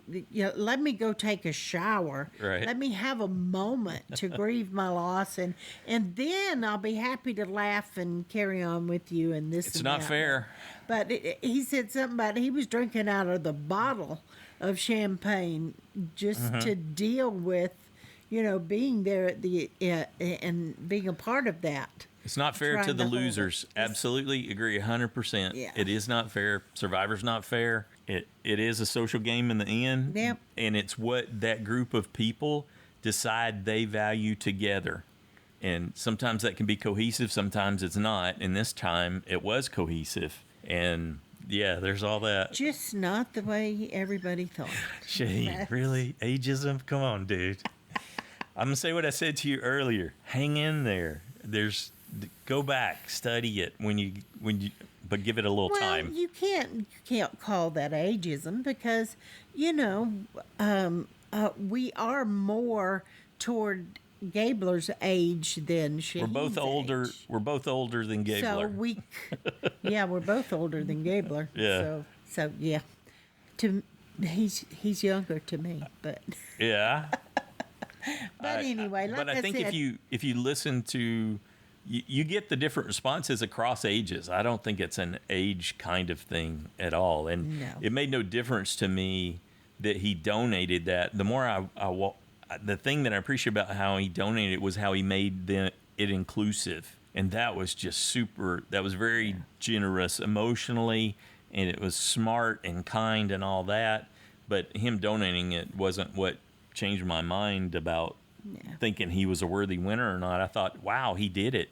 He did what you have to do. You have to come over and you have to win the jury. And these are the people you voted out. What does Cassidy do? Oh, you came at me, so I voted you out. this isn't a story that you necessarily want to be telling the jury. And the whole sour grapes thing that's going on right now, that's not a good look either. Try your best to be a gracious loser. Well, bottom line is I want Shahin to know that we appreciate his opinion, and we appreciate you sharing your opinion. Yeah, because there's going to be a lot of people that have that, and it's going to really resonate. Absolutely. So we appreciate tons and tons of people who felt the same way. Right. And across different age groups. Thanks, Sheen. Next up, we've got a call from Kim.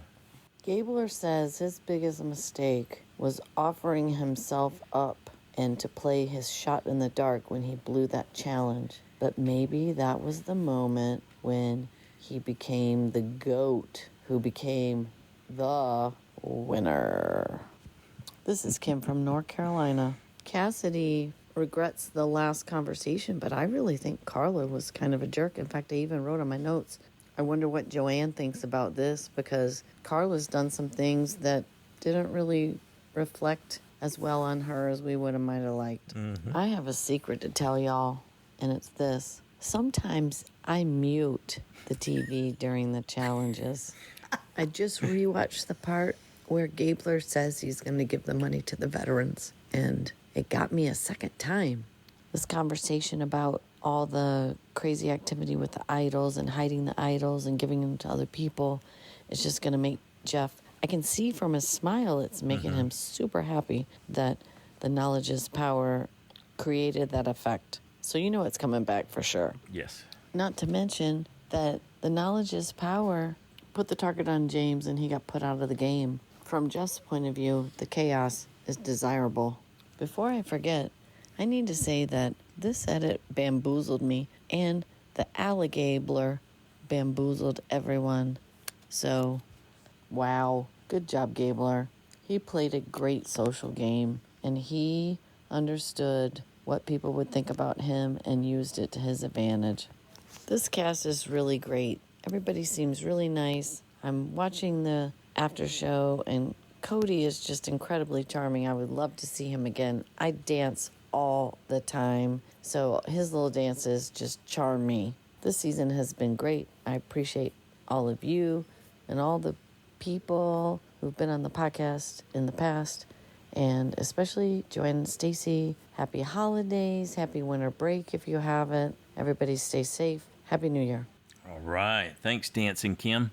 That is exactly the word I thought when I woke up the next morning. Bamboozled. Have I been bamboozled by the edit? I need to think about that. I'm not really sure how I feel about this. I was kind of doubting all the emotions that we had before. And it was definitely on your mind. You were going on about it. I know. I couldn't let go of it. I spent half the day just like, well, but wait a minute, and what is this, and what am I really feeling? It did a number on me. Yep. Thanks, Kim. Let's check in with Cameron. Hey, Joanne and Stacy and Survivor fans. This is Cameron from North Carolina calling in with the finale listeners' feedback. First thing I wanted to say, early in the episode, we saw that dramatic scene of the fight of Owen and Carla to get the advantage. And the only thought I had running through my mind while that was all unfolding was, this just feels so staged. I mean, it felt fake. It felt phony, like how precise the timing was, how strong of a reaction Owen had. But I give the Survivor production team enough faith to assume they wouldn't do something like that to stage that. So what we saw was real, making it all crazier that unfolded that way. So good for Carla for finding that advantage. But at the end of the day, I knew that advantage would not do that much, as it wound up not doing much. Every time we see these kinds of advantages come in for a challenge, it'll give you a little bit of an advantage, but it does not help that much in the long run, as we saw when you have an arduous word challenge to do at the end of the entire challenge anyway. Everyone got to a standstill there, so it really did not matter for Carla that she had a little bit of time saved at the beginning. Hopefully, if they do some advantages in the future, I'd rather them do it like a little bit earlier than the finale episode. But you know what? Give them more of an advantage. Like, make them out there in a way. I don't know. Seeing Jesse go was so depressing. I was shedding tears, I'm not going to lie. Yes, he was my ultimate USB. Yes, he's my hometown guy from Durham. But at the end of the day, aside from those things, I still just loved Jesse as one of the strongest players of recent seasons. I really want to see him back. and he totally lost to the diplomacy of the fire-making challenge. I almost hope now that moving forward, they will start phasing back in, having a vote at the Final Four, but instead of drawing rocks or having a discussion, have the Final Four vote. If it's 50-50, right away go to fire-making. That's what I propose. I'm just a wee voice in the Survivor fan base. I doubt I'll be heard. I'm sure CBS will probably stick to doing the fire-making because it pulls in views, I'm sure. It is what it is, but I'd like to see it go back to normal. People on Survivor in the last recent seasons, especially since COVID has appeared, since season 41, I feel like people in general are a lot more graceful and respectful and respectable when they are voted out on Survivor. You see a lot more handshakes, a lot more bravery, a lot more just being stand-up people, as opposed to in the past. For instance, think about when Boston Rob got kicked off on Heroes vs. Villains. He was being a total jerk to Coach right after, and it kind of made it good to see him go after that. Gabler winning surprised me, needless to say. I really thought it'd be Jesse or Owen, maybe Cass. Going into this week, I was like, Gabler is the shoe-in old guy, third place vote, who gets no votes in Final Tribal Council. But no, he defied the odds. He proved that he was really worth it, and we didn't see him much these past few weeks. I thought his edit was kind of thin, and they're really getting tricky with these winners' edits, because now Erica, Marianne, Gabler, all in a row have surprised me. I have not expected any of them going into the finale, so hats off to CBS for making it a surprise, I guess. Next season on Survivor seems like at least one person will die, so may they rest in peace. Sorry about that. No. Anyway, it's been a great season. Kim and I could not get together this week, unfortunately. I'm still feeling pretty under the weather, but we've been talking. And Kim, if you're listening, I'm sure you are. Thanks a lot for getting me into this. Next season will be our 5 years of calling into this podcast. Joanne and Stacy, Survivor fans, have a great winter. Thanks, old man Cameron, with your old man views. Okay. Well, he's obviously a young man, but he saw it a little differently. Next up, we got an email from Ed in Milwaukee. Joanne and Stacy, several weeks ago I predicted that if Cassidy, Owen, and Gabler were in the final three, that Owen would win. But last week I reached the conclusion, based on a lot of listener feedback, that although Cassidy was invisible during the first half of the game, she was finishing strong and that Owen and Carla were falling. I thus thought that Cassidy was the favorite going into the final, and I thought that she gave a solid performance in her final tribal speech. When the show broke for a commercial after the speeches were made, I just assumed that Cassidy had won, and the only question in my mind was, would her victory be unanimous?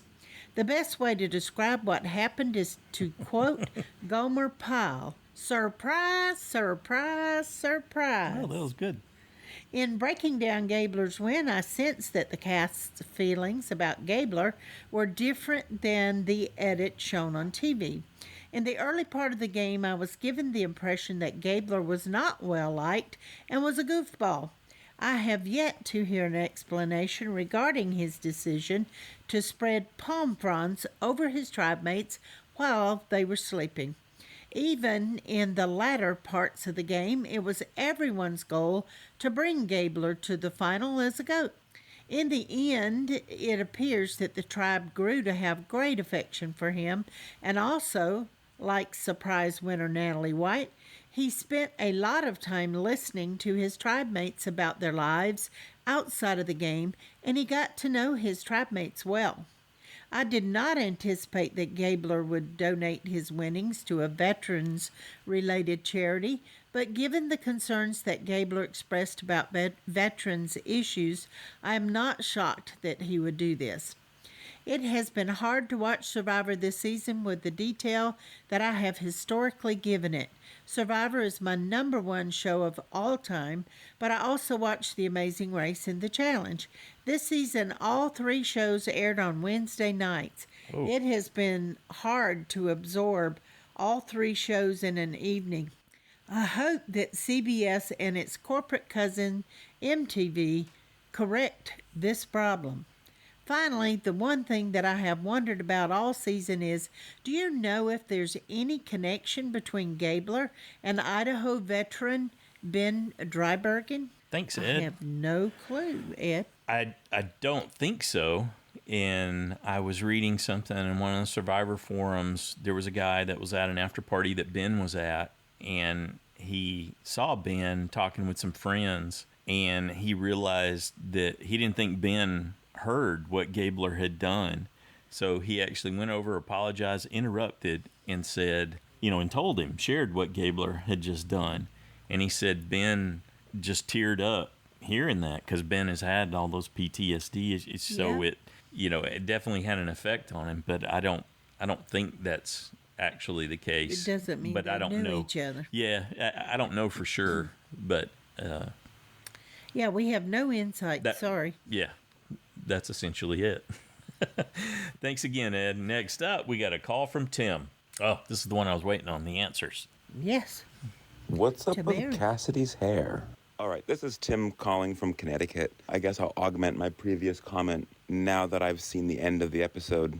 Let's just back up a bit. So looking at the preseason material, there was a moment where the music changed in the promo. There was one long promo, and it had all the contestants for about 80, maybe 60 to 80 seconds each. And Gabler was the only person that got sort of different music. I'm a musician, and it clued me into something, and I was, I'm also probably going to hate watching this guy. He looks annoying as can be. I'm going to have him be my USB because, well, hey, they gave him special music. That's saying something, CBS. Okay, thanks. And, well, I'm going to hate watching him otherwise. And so much like I hated watching Dominic, and I loved watching Wendell win, Wendell was my USB, well, I figure I'll try to see if I can love watching Gabler play. And I'll be honest, it kind of worked. I really enjoyed it. I managed to find myself kind of coming to his defense time and time again and saying things like, hey, no. If he had done that, people would, we watched him destroy a challenge. And I think if he had done that more than one time, we would have seen him leave. So I'll just say, what's up with Cassidy's hair? And I guess I'm glad that Gabler won. I also nailed the final 5. So I guess it's a good night for me. God, I wish Carla had won. It definitely worked out great for Tim. Tim won JSFL this season. He did. So he noticed that early on that the music was different, and he used it as a reason because he didn't like the guy to name him as his USB. So one more thing for people to obsess over in the videos. There we go. What's different? Do more different. Editing logic to incorporate. Totally. Thank you, Tim, for sending that in. That's fascinating and fun and funny all at the same time. Good deal. Next up, we got a call from Noelle. Hi, everyone. It's Noelle calling from Albuquerque. That finale was fun. I got the first 2 people out correct. And even though I predicted that Jesse would go out in fire making, it was still so heartbreaking to watch. I did not predict how sad I would be seeing Jesse go. I think the jury was really hoping to vote for him. And so it was a more interesting final tribal because it kind of seemed like they didn't know what to do after Jesse was voted out. Gabler's win was really cool, especially given how he was discounted all season. I don't think he takes himself as seriously as he comes across. I think maybe that goofy beard makes it hard to read his facial expressions. Yeah, I don't know if he takes himself so seriously. I kind of felt a kinship with him in the beginning because he has teenage daughters. I have a teenage daughter. So I was happy to see him go far and win the game. Choosing to donate the entire prize is very selfless. I don't know if I could do that.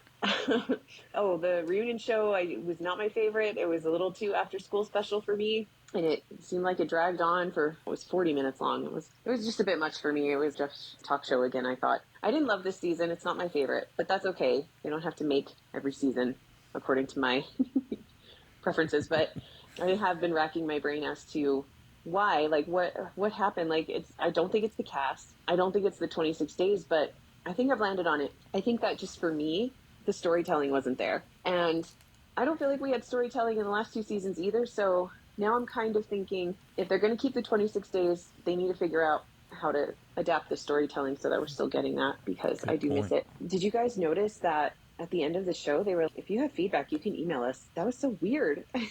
I'm so curious to see what kind of feedback they get, how many messages they're going to get. And especially coming after 2 seasons ago when Jeff, you can at me on Twitter and I'm not going to read it. Mm-hmm. And now here's this email address where you can send us your feedback. That was so interesting.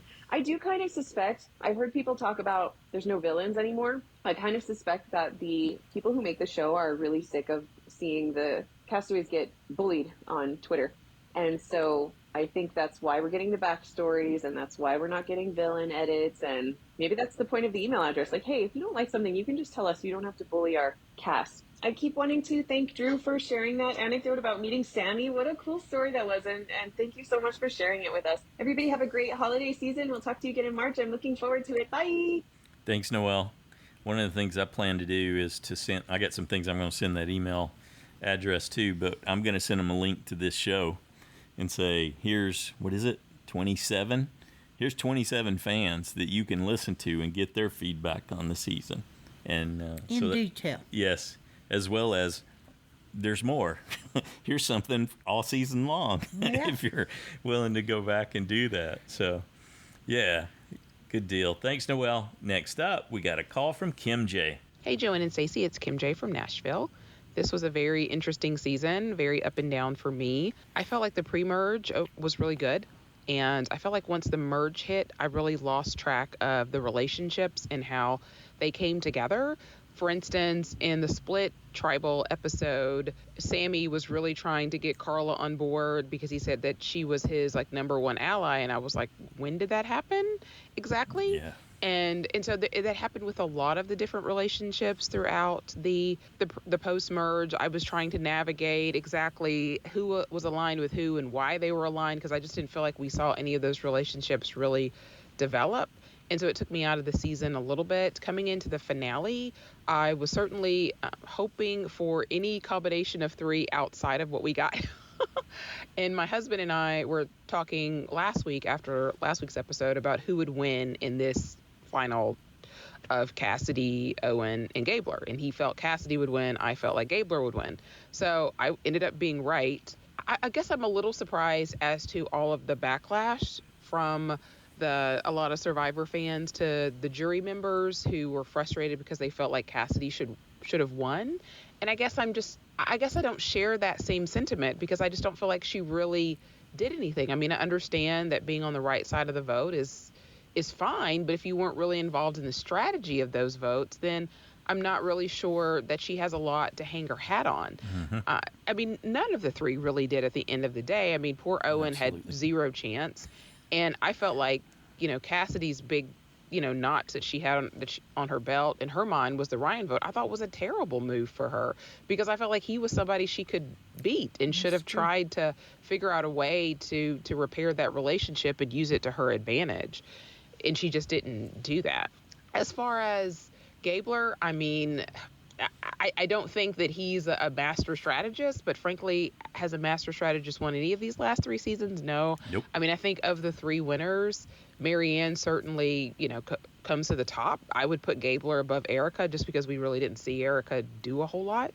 So, and I love the fact that he, of course, donated the money. So I'm a Gabler fan. I'm fine with the result. As far as where this season ranks amongst all the seasons, it's really hard to say. I'd probably put it somewhere maybe in the, low 20s, high 30s for me. As far as the three new school seasons, I would probably put it after 42 and ahead of 41. So I can't wait to see what everybody else thinks because I know this has been quite very polarizing. And I was so excited to hear Joe and Stacey, you guys are big fans of Mando. Me too. All right, everybody take care. Happy holidays. Thanks, KimJ. Appreciate that. There's a lot of good perspective there. Yes, and I'm so happy that we've found that show that Dave Filoni did, The Mandalorian, and how much we've enjoyed it. And I didn't realize all the other stuff he had done, all the animated parts. So we're going to go back during the break and watch some of the Clone Wars, and because the guy's a great story. We watched Andor. Yeah, we watched Andor, but and we love the first season of Bad Batch, and the second season of that's coming back in January. And then there's just tons of the Clone Wars to go watch that the guy who helped create The Mandalorian worked on. So I understand now how much he gets George Lucas's vision in contrast to someone like Kathleen Kennedy or some of the other folks who've been messing up the whole Star Wars world with those last three movies. So it's great to see good content. I'm looking forward to that. So more to come. Yes, I'm getting back on track. I'm getting the signal.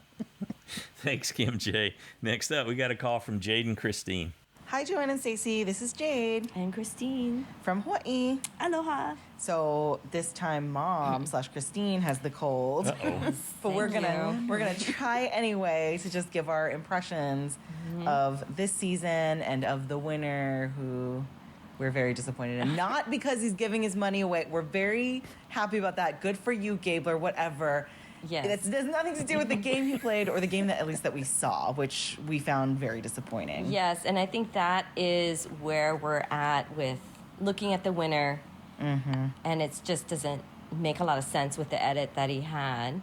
But it could be that I'm just not seeing things that were there the whole time, but it just felt like, gosh, I thought he was the GOAT, that people just wanted to take to the end. It didn't seem like he was really doing anything except just going along with whatever people were doing. Cassidy thought that too. That's why she wanted him to be next to her. It wasn't like using strategy and telling people or what we saw wasn't happening. And of course he's I guess obviously has a lot of good connection and and made a lot of great friends and stuff. But even that, it just seemed like he was flip-flopping and just wasn't aligned with anybody. All we saw was how annoyed people were with him. Exactly. We didn't see that social connection, which clearly was a big part of his gameplay.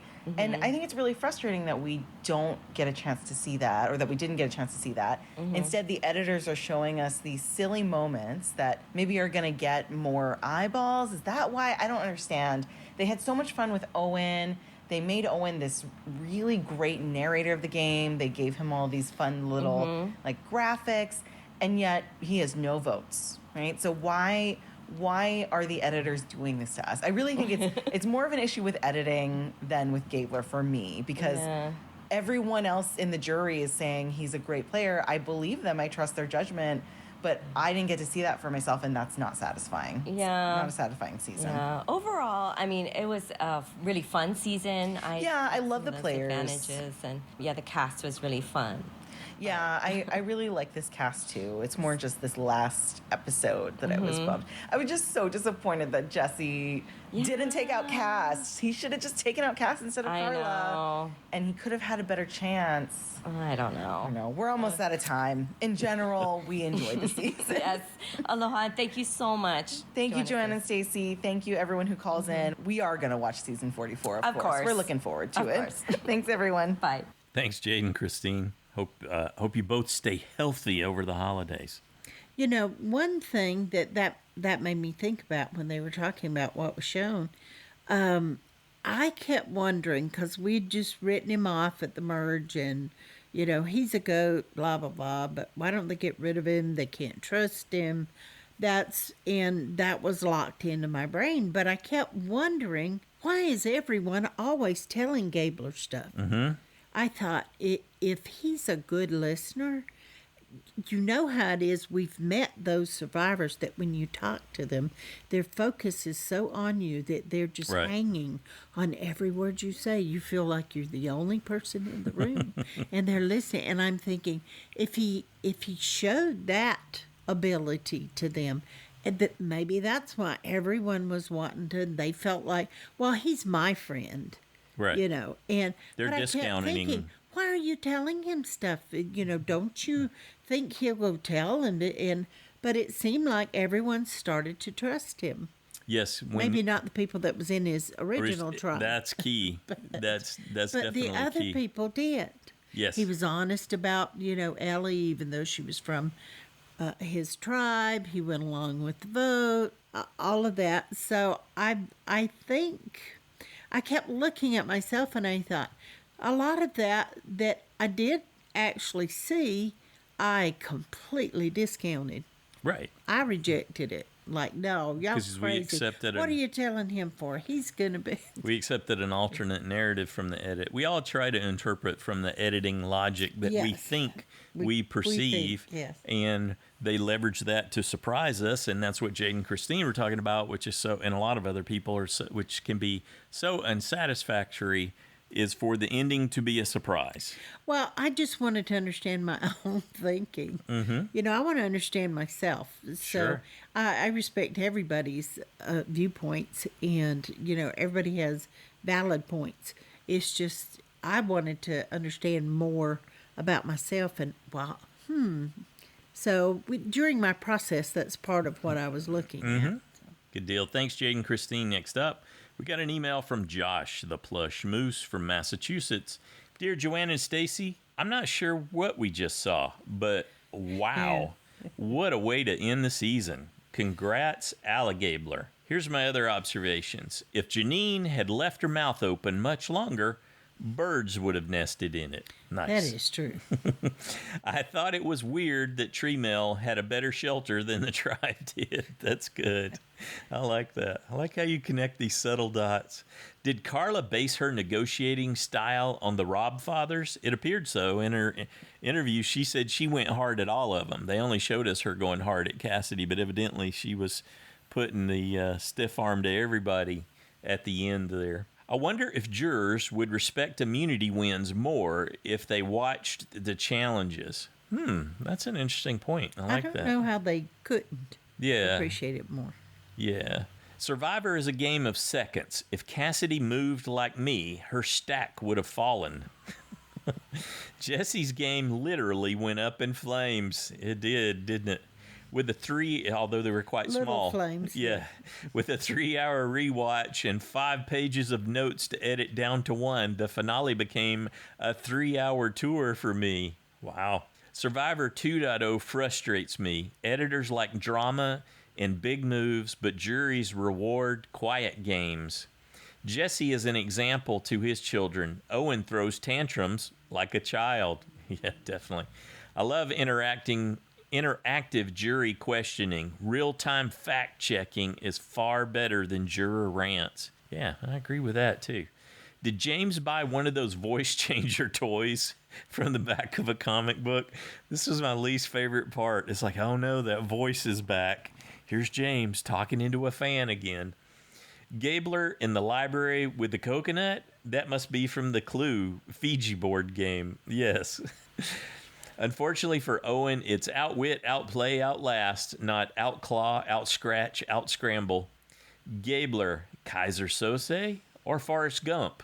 Class, discuss. That's good. Oh, I like that. I don't think I want to ride on the Owen roller coaster. Definitely not. That would be a hurl a minute. Bumpy ride. Yeah. Noelle is a Paralympian in the 100-meter dash, but it's Gabler who sprinted to victory. All right. Nice play. Cassidy, perception is reality. If the jury doesn't think you did enough, you didn't. I agree with that 100%. Gabler started in the holly hole, but he wound up on top of the mountain. Well done. Well done. That's bonus Like points. Earl in Fiji. Yeah. Owen and Cassidy looked like hungry baby birds as the votes kept going to Gabler. They did. They looked like they were waiting to be fed a vote. Those mouths open. Which is worse, juries smiling and laughing at just one finalist, or juries totally ignoring one? Ooh, what's worse? I think ignoring. You don't want the jury to ignore you. That's, yeah. No, like we've heard in the past, and this was before the Probst budget Survivor seasons, that people wouldn't get questions. Ouch. Yeah. That means they're not even considering you. Don't value enough to ask a question. Don't care what you have to say. Yeah. Gabler, Owen, and Cassidy smell like day 26. I don't think day 26 will sell well. It's definitely not. I was impressed that the jury had checklists for each player. Sammy says Gabler isn't a loopy old man, but the editors disagreed until final tribal. People threw their idols at Jesse. I hate survey takers too. Since he's donating his winnings, will Gabler still have to pay taxes? Ooh, yes, he will. He will, won't he? Whew, goodness. Well, I think it'll be donated after taxes. Yeah, that's a good point. That's the way it needs so he'll to be donating. play out. He'll be donating.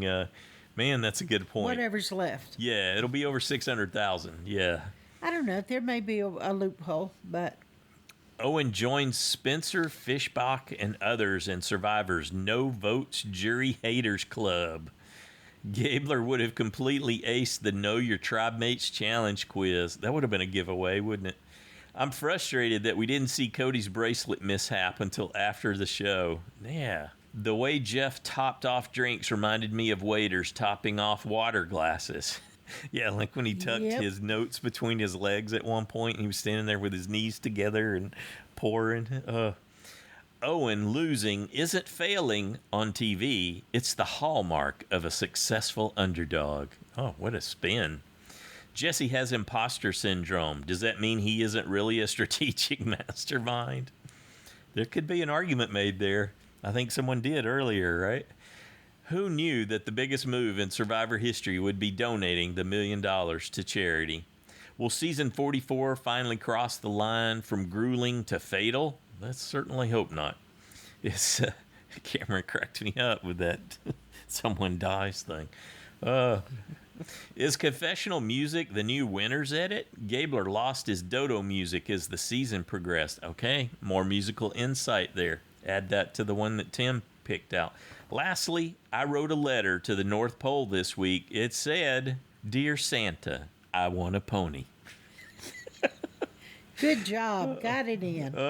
Anyway, that's it from me for this season. Thanks, Joanne and Stacy, for all you do. Can't wait to hear what the other fans have to say. Happy holidays, everybody. See you next season. Thanks, Josh. You just knocked it out of the park all season long. Thank you.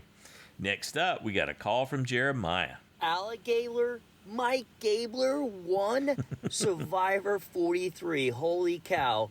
Hey everybody, it's Jeremiah here with some feedback. And yes, obviously I was speechless after that finale, which probably hasn't happened since maybe when Chris Underwood won.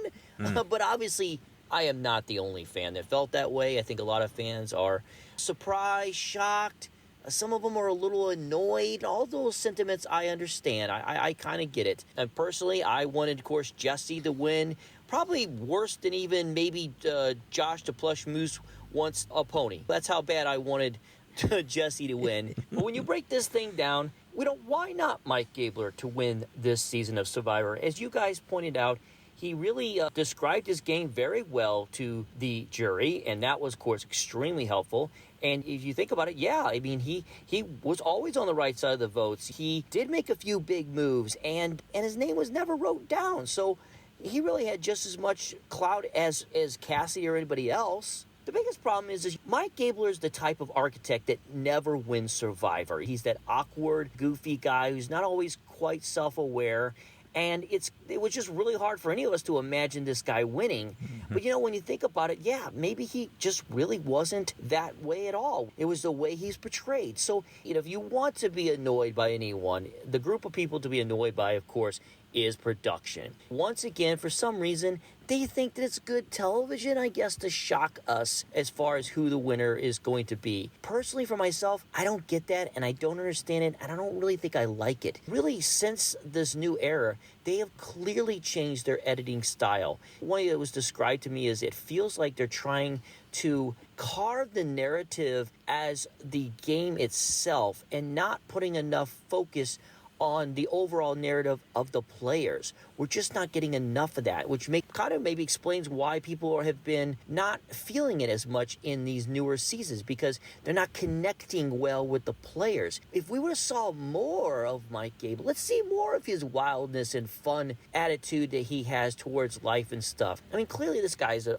pretty amazing individual. I mean, I was emotionally touched by the fact that he was giving his money to the Veterans Charity. I mean, I shed a tear as well. And I just think if we could have gotten more of that, we would have been nearly blindsided there in the finale. And I think that's where most of the fans are coming from when it comes to their overall feelings the way this ended. But I really thought the season overall wasn't too bad. I think this cast is even better than season 41 and 42, in my opinion. Overall, I wasn't very much disappointed. In fact, the surprise kind of actually really worked well, I thought, for the season. And clearly, we're never going to forget this season, that's for sure. I am slightly worried, as I said before, that big-time game players, at least the ones that are super obvious, are not making to the end. They probably are going to have to play this alligator-type thing, the under the water, if you want to have a chance to win. So, decent season, great cast, hated the way it was edited. I thought the after show was much better this time around. I kind of wish we could get a combination of the after show and then what we used to get with the live show where we could hear the reactions today. That would be the best version. All right, well, anyway, that's it for me. You guys, of course, take care. I can't wait to the next season, season 44. Congratulations to our side challenge winner, Parker. And Joanne and Stacy, thank you for all you've done with this podcast. And until next time, this is Jeremiah from Southern California. Thanks, Jeremiah. I like that. Jeremiah's always there with some great insights. It is something that we're missing, is that sort of reconnect, where are they now piece. Yeah. That I'd love to see more of that. Just like it would be good to see Real Ponderosa too. Yeah, I really, really miss that. Yeah. Those little clips don't cut it. I guess it's just gone. This budget one we got this time was better than nothing, but not by a whole lot, where they gave them a phone and had them film themselves, the selfie Ponderosa, few minutes clip thing. But they never updated the website the whole season long. And the CBS.com. Yeah. And that I think just everything doesn't bode well. would be over on Paramount. They're just not doing anything with their website anymore. So, scaled back. The cast for 43 doesn't even show up there at all. Right. Thanks, Jeremiah. Appreciate that. Good job. Next up, we got a call from Jen. Hi, everyone. This is Jen in California. And here are my thoughts on this awesome finale of Survivor. My initial thoughts were, Owen is like schlep rock. He has the worst luck in the world.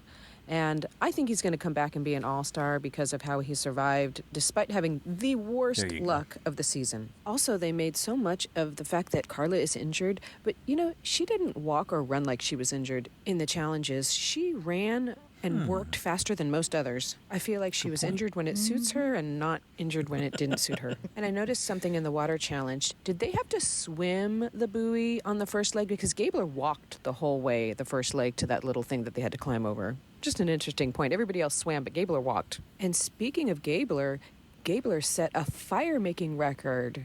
I think that is super impressive. Gabler has played a very underrated game. I think that he was very underestimated. I do feel for Jesse, though, at this point in the game, because the best player does not always win. In fact, the best player very rarely wins. So Jesse is an all-star. He'll be back.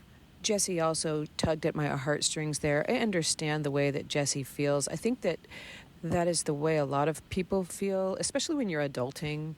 You have a family, you have people who rely on you. I know that I always feel that sometimes I'm just one wrong move away from disaster in life. You just are worried about, are you doing the right thing for your family, taking the right risks and such. I think as a human being in this world, that's a pretty universal feeling, I think. And I liked the fact that Jesse expressed it so eloquently. At the start of the final tribal council, I thought that it was anybody's game. I mean, if Denise Stapley can go to every tribal council and be on the wrong side of the numbers, then Owen could win this game. He's scrappy. I thought that was good. I liked Gabler's story. He was so underestimated. I wanted him to defend his game like a lion, and he did. I typed in my notes, I actually would not be disappointed if any of the three won the game. The winner just needs to effectively defend their game. And in the final tribal council, I think that Gabler's age and wisdom was his strength. He talked about how his game was a relationship-based game, and I thought that he nailed the final tribal council. He just brought it with the honesty, and he just really out-talked the other two.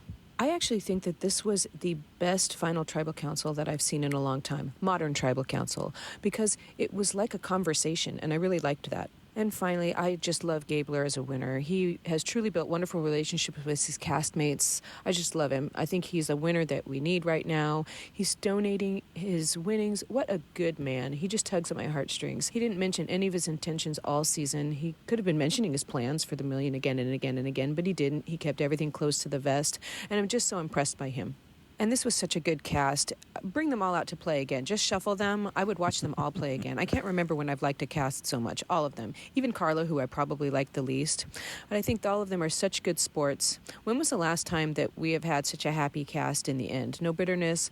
Full disclosure, I don't think I've watched an after show in the last 2, maybe 3 seasons. But there it is. Anyway, I'm going a little long. Thank you, Joanna and Stacy, for this awesome podcast. Thank you, everyone who contributes. You add to my enjoyment of Survivor. Have a great winter, everyone, and we'll see you next season. Bye. Excellent. Thanks, Jen. Next up, We got a call from Paul. Hey, Paul here, and of course I have a thing or two to say about this season, so here goes. You know, I honestly feel that Cody and Jesse are the JT and Steven of season 43. Only this time around, there was a sad ending for both of them. I did notice that Jesse and Cody were at opposite sides of the seating arrangement after they questioned the jury for the after show. Should we read into that? I hope not. In all honesty, though, I don't believe that Jesse would have gotten as far into this game if it hadn't been for Cody. And I hope others touch on this, because I'd like to know what people think about that.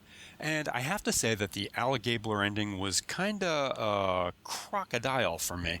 I mean, I'm okay with it, and wow, Gabler was extremely, even unbelievably generous, but you know, I won't be surprised if his wife divorces him in 2 months from now over this.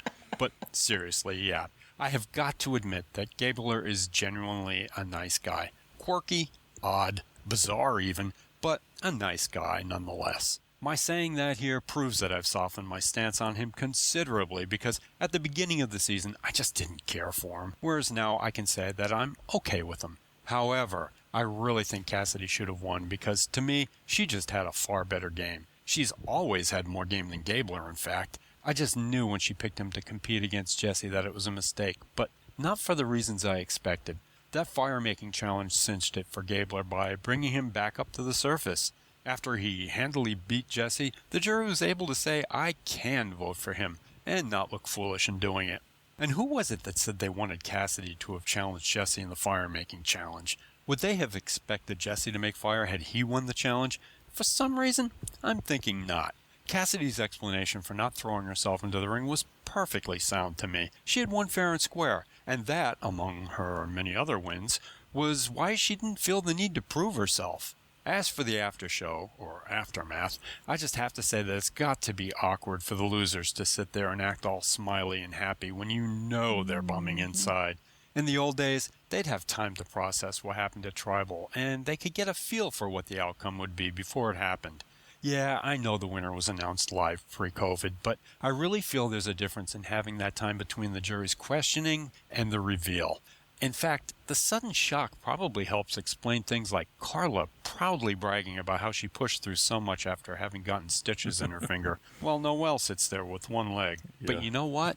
After Noelle heaps on praises for Cassidy about how proud she should be because of how much she accomplished, well, Noelle discounts all of that by somehow voting for Gabler. That's bizarre. I wonder if now that there's been some time, if anyone regrets their vote. The biggest shock to me, though, was that James voted for Cassidy. I mean, I never expected him to vote for Owen, but he did what I'd have done, and even came across as a nice guy in the end. So, all in all, yeah, a fun season until the extreme end, which was marred by the friendliest bitter jury I think I've ever seen. And before I going on being any more negative, I will end this. To those who are happy that Gabler won, well, you know, I'm honestly happy that it turned out good for you. So yeah, expect me to be here for season 44 to do it all over again.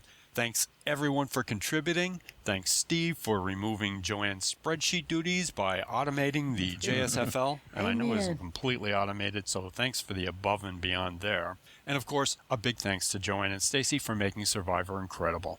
Stacy, your technical prowess does not go unnoticed. Everyone have a wonderful holiday season. Be safe and have a happy new year. Bye.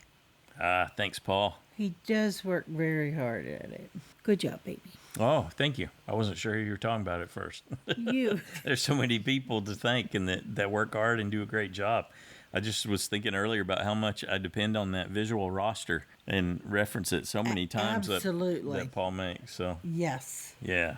But I don't think we could do the podcast without it anymore. I wouldn't want to. Just having that reminder, that quick reference, having it on hand. Well, we're always looking up at it. You know, I wonder sometimes if I'm turned away from the mic still. Right.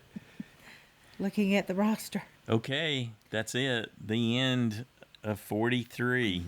Any last thoughts? No, I think we've talked enough. This is probably the longest podcast of the season. Yes, it is. And we should probably wrap it up. I enjoyed it, and I'm ready to move on to 44. I think we can. I think we might still have a little bit of our own personal processing. But and things we'll want to ponder. Okay. And things even from here. Yes. But as far as today, On the whole? think we've processed. All right. Wrapping it up. We'd like to thank everyone who took time to send in your thoughts about the finale and the season as a whole. Sandy, thank you for that Christmas card. It's always nice to get those cards. And the photos, and congratulations. Yes, yes. And we loved hearing about you and your family's adventures and all that, too. We also want to thank Kim and Micahel for your donations. We greatly appreciate your support. It goes to our operational cost, and that's huge. Thank you so much for that. And we also would like to say thank you to Steve for creating and maintaining the JSFL website. Paul's correct. My goodness, if I had to do a spreadsheet, there wouldn't be as many players for sure. Right. So, and it brings us so much joy. So thank you, Steve. It's a totally different twist on the game. If you didn't get to be a part of it, look for when we open up for 44. We'd love to have you come be a part of this. It's fun. You'll have to think about the game in a totally different way. Yep, and a big thanks to Paul. As always, Paul, Again, the for that rosters are roster. awesome, as well as the logo that you do for the JSFL webpage. And he did since not only did they not update the website, they didn't release the logo until after the first episode came out. So Paul did a 43 logo for us, and I was like, that one's perfect. I used that for the logo for every podcast episode all season long. Yeah, even fantastic. after the other one. Yeah, I'm like, I don't need the original one. The one that Paul did's better. So much better. Yeah. Okay. And Jeremiah, we also want to say a thank you for being the administrator of the SFP fans page on Facebook. Awesome shepherd. Thank you. Yes. The winner of the side challenge, Parker, has and symbolic co-winner Drew. But Parker has decided to have Cold Mike use the song Bones by Imagine Dragons to perform his parody of season 43 since he came in last in the side challenge this season. So I listened to that song. I thought it was great. We got a slightly different reaction from Cold Mike. I wasn't familiar with the song, but I'm looking... Oh, wait till he starts doing it. He'll have fun. You have fun when you do it. Yes. Yeah. I'm looking forward to seeing what Cold Mike comes up with for the song Bones. Absolutely. Well, I'm excited about season 44, and March 1st will be here before we know it. Yes. But we also look forward to doing the JABBIC shows to get to know the new cast and to give our thoughts and predictions, and that will be before the season starts. So I believe the Saturday before Survivor starts on Wednesday, March 1st, is February 25th, and definitely be thinking about doing your JABBIC Part 2 because we will be doing it on the 25th. Getting them worked up early. Okay. Good deal. For all you who celebrate, we wish you a very Merry Christmas and a Happy New Year. Happy holidays. Absolutely. Thanks, everybody. Have a good one.